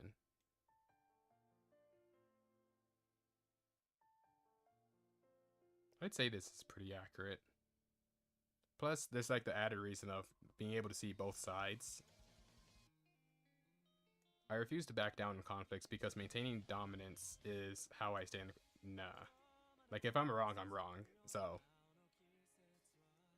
I withdraw from social situations not just to recharge, but because I feel like I don't have enough energy to give and need to conserve what little I have. Disagree. I can feel frustrated when others are satisfied with good enough and when I know a task could be done better. I do. Like, I wouldn't say I'm too ambitious, but I'm pretty ambitious myself. So I even get frustrated with myself whenever I have to resort to it's good enough. I sometimes procrastinate on dealing with problems, hoping they might work themselves out if I leave them alone. No. I prefer to move at a quick pace and don't like situations where I can't demonstrate my full years. I seek certainty through thorough research and analysis because I need to be sure I haven't overlooked any risks or problems that before I can act. Nope. I act and then analyze. I often feel that asserting my own agenda just isn't worth the effort. I think this is more neutral. This is like 50-50 of its 50% of the time.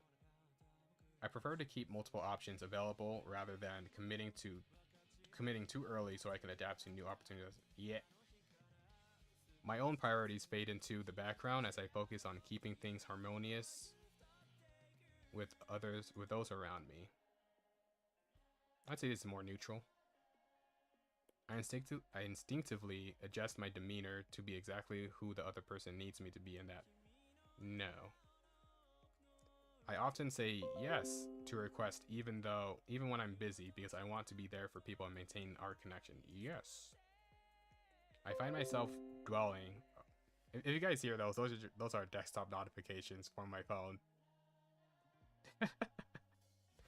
I find myself dwelling on intensifying my emotions because they help me feel more real and connected to who I am.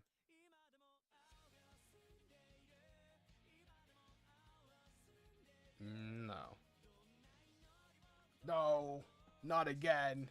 I don't want to get hacked again. Okumu, please help. Please help. I have a relentless inner voice that judges whether I'm good enough and tells me I should be doing better. Yes, sir. Final phase. You see, there was a bunch of people who had like phase 1, phase 2, phase 3, phase 4. I just go straight into the final phase. Instincts. I feel unsettled when I don't have a clear sense of where I fit into within a group. Okumu, please stop hacking me. This is the Blue Lock song. Yo.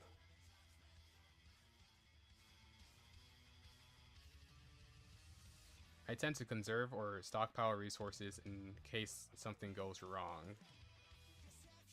I don't think so. Being excluded or left out of a group is particularly painful to me. Yeah, I have big FOMO. I notice physical discomfort temperature more quickly than most people do. Actually, let's go back. Strongly disagree. I put significant energy into making sure my basic needs, food, shelter, health, are reliably met. Strongly disagree. When I'm drawn to someone or something, I want to fully immerse myself in it. I'd say strongly agree. I'm pretty excitable when it comes to novel stuff or stuff that I'm passionate about. I quickly lose interest in interactions that feel superficial or lack emotional depth. I'd say yeah. I care about my reputation and how I'm perceived within my community or social circles.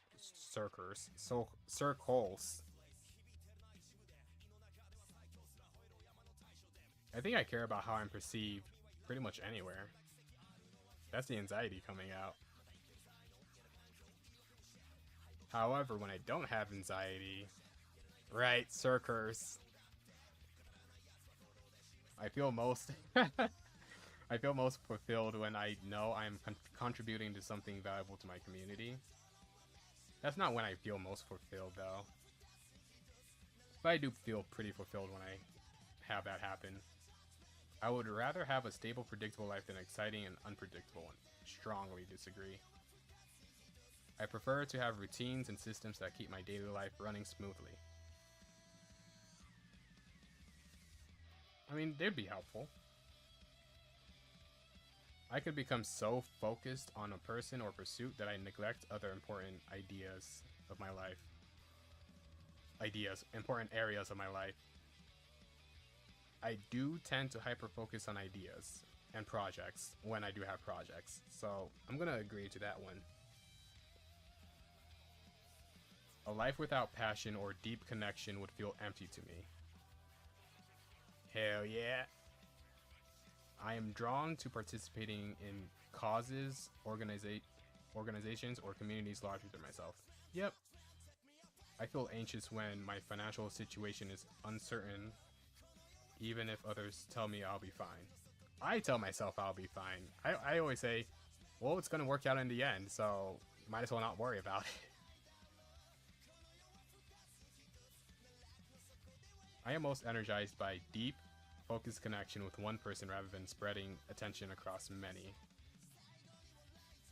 This will be neutral. I'm kind of both. I seek out experiences and relationships that feel intense and transformative. I'd say I agree. I naturally pay attention to the social dynamics and unspoken rules of any group I'm in. Well, it doesn't even have to be a group for me. It could just be at work or anything. Okay. So I am a 7, wing 8. 7, W8. And then my instinct is sexual, which just means intense on a few things, guys. Come on. And then there's social that comes after it.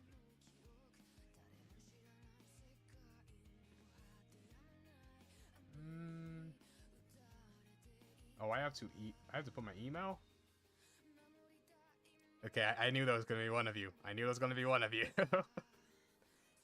Okay, I'm gonna put my Be Right Back screen on, and then I'm gonna get this email to me so that we can see where we're at with this Enneagram stuff.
It's all I wanna do.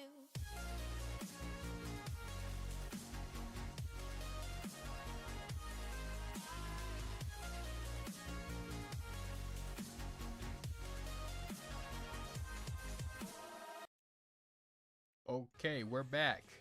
Thanks for the follow and thanks for the happy birthday wish, Yuxi. Welcome to the stream. And tell your cat I said thanks as well. Okay. So now that we have our full thing here, I am a 782. This is my tri-type. Meaning there are 3 centers in Enneagram: the head, heart, and body. Yeah, I do have Bongo Cat installed. I've always had it installed. Like, ever since you introduced it to me, I never uninstalled it. I don't uninstall stuff, which I should do, but I don't. Damn!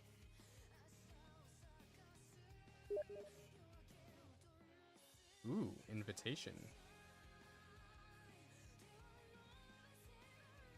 We are bonging today. I am not reading all of that. But, oh damn! Everyone's here. Squeak squeak. That's an interesting. If you love me, you will join. We need one more for Bongo Cat. Battle Royale. Okay. Okay, so this one says, you are a dynamic, intensity-seeking Type 7 with a provocative edge, driven by both the enthusiast appetite for stimulating experience and the challenger's need for dominance and impact. Your sexual instinct amplifies this into a charismatic force that pursues authentic connection and meaningful intensity, while your secondary instinct, social instinct, ensures you maintain influence within your circles. Do I have influence in my circles? I don't think so. Anyway. Should I read all of this? Nah, I'm gonna just read strengths and blind spots. And this. And this. Key strengths: generates infectious enthusiasm and helps others see possibilities they couldn't perceive alone. Combines tactical defensiveness with strategic vision. You move quickly and think several steps ahead. Okay. They're calling me a mastermind. Huh. Creates genuine, intense connections through your authentic interest in others, depth, and transformations. Okay. Comfortable with both power dynamics and relational intimacy, making you effective at complex social navigation. Well, I'd say I'm pretty awkward socially, but that's a pretty good compliment, I guess. Blind spots: your pursuit of intensity can become intensity for its own sake, losing sight of whether experiences actually align with your deep. Yeah, I have this problem. I do have this problem. Your SX/SO configuration may cause you to dismiss practical concerns, health, finances, security as boring, leading to real consequences you will regret. You later regret. This is also true. You can inadvertently dominate conversations or decisions because your confidence is contagious, leaving others' voices unheard. How does that make sense, though? You inadvertently dominate conversations or decisions because your confidence is contagious, leaving others' voices unheard.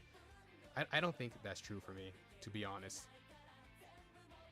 Your speed of thought and action sometimes leave people confused about your actual intentions or creates collateral damage you don't immediately notice. I do agree with that, though. Okay, so disintegrating is when you're in a stress state in Enneagram. So you go from a 7. Ooh, Battle Royale will start soon. You go from a 7 down to an unhealthy 1. Under sustained stress, your usual flexibility calcifies into inflexibility. You become increasingly critical of yourself, others, and systems that aren't working. Your natural enthusiasm sours into frustration and imperfection. No, frustration with imperfection. Rather than exploring multiple options, type 7 strength, you fixate on what's wrong and what must change. Your assertiveness, type 8 wing, becomes preachy moralism. You demand that people and situations conform to how things should be. You may withdraw into hyper-focused work. Yeah, okay. Become judgmental about others' choices. Yeah, I can see that.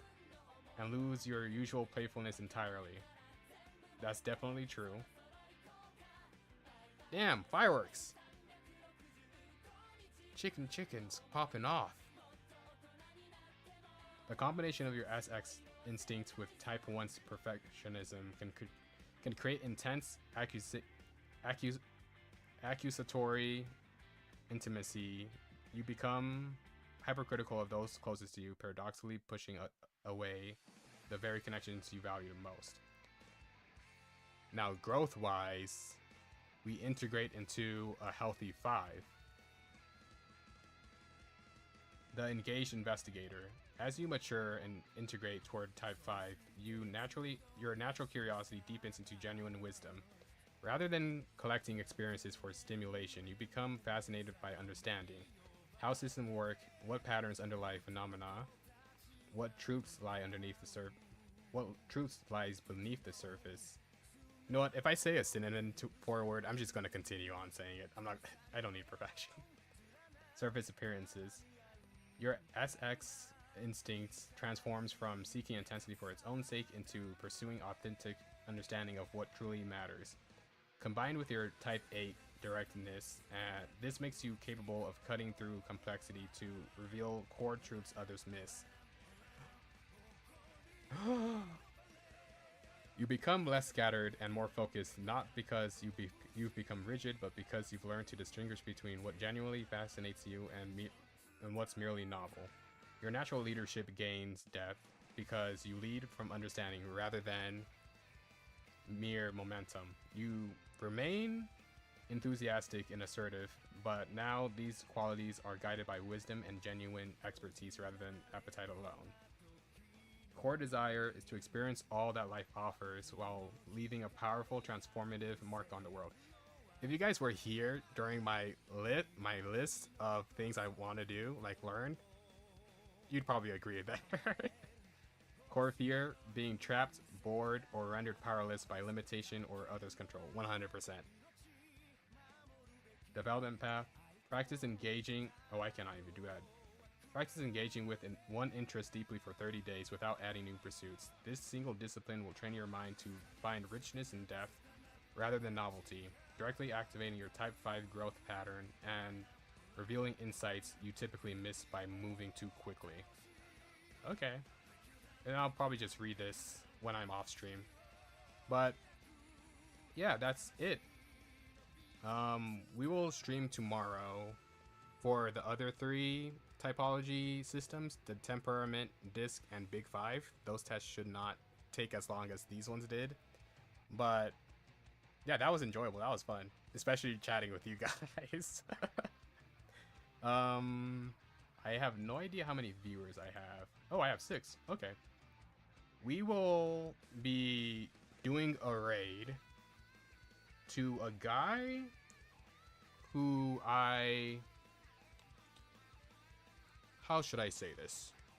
Well, he has a lot of ambition, and I'd say he is way focused on what he wants and needs to do. So I admire his focus and ambition, I will say. So we'll send you over to him. He streams like 10 hours a day. Okumu knows him. He streams like 10 hours a day almost every day except for Tuesdays. So here, I'll go here. I have made a raid message before I started streaming. Someone else needs to do that as well. Cough, cough, Viro. Or Viro. Come on. Okay, this shall be the raid message. Professional Blazongling. I do like using my name in verbal context, so... No, not verbal. Actually, yes, verbal. No, not verbal. I don't know. Anyway, when we go here, I'd appreciate it if you guys followed and continued with the... Yeah. Bye-bye. Let me start the raid. Following. Here he is. Let's start raid. I'll see you guys later. I'll see you soon. See you tomorrow. Yeah, I did slash raid. Come on now. I'm not a heathen.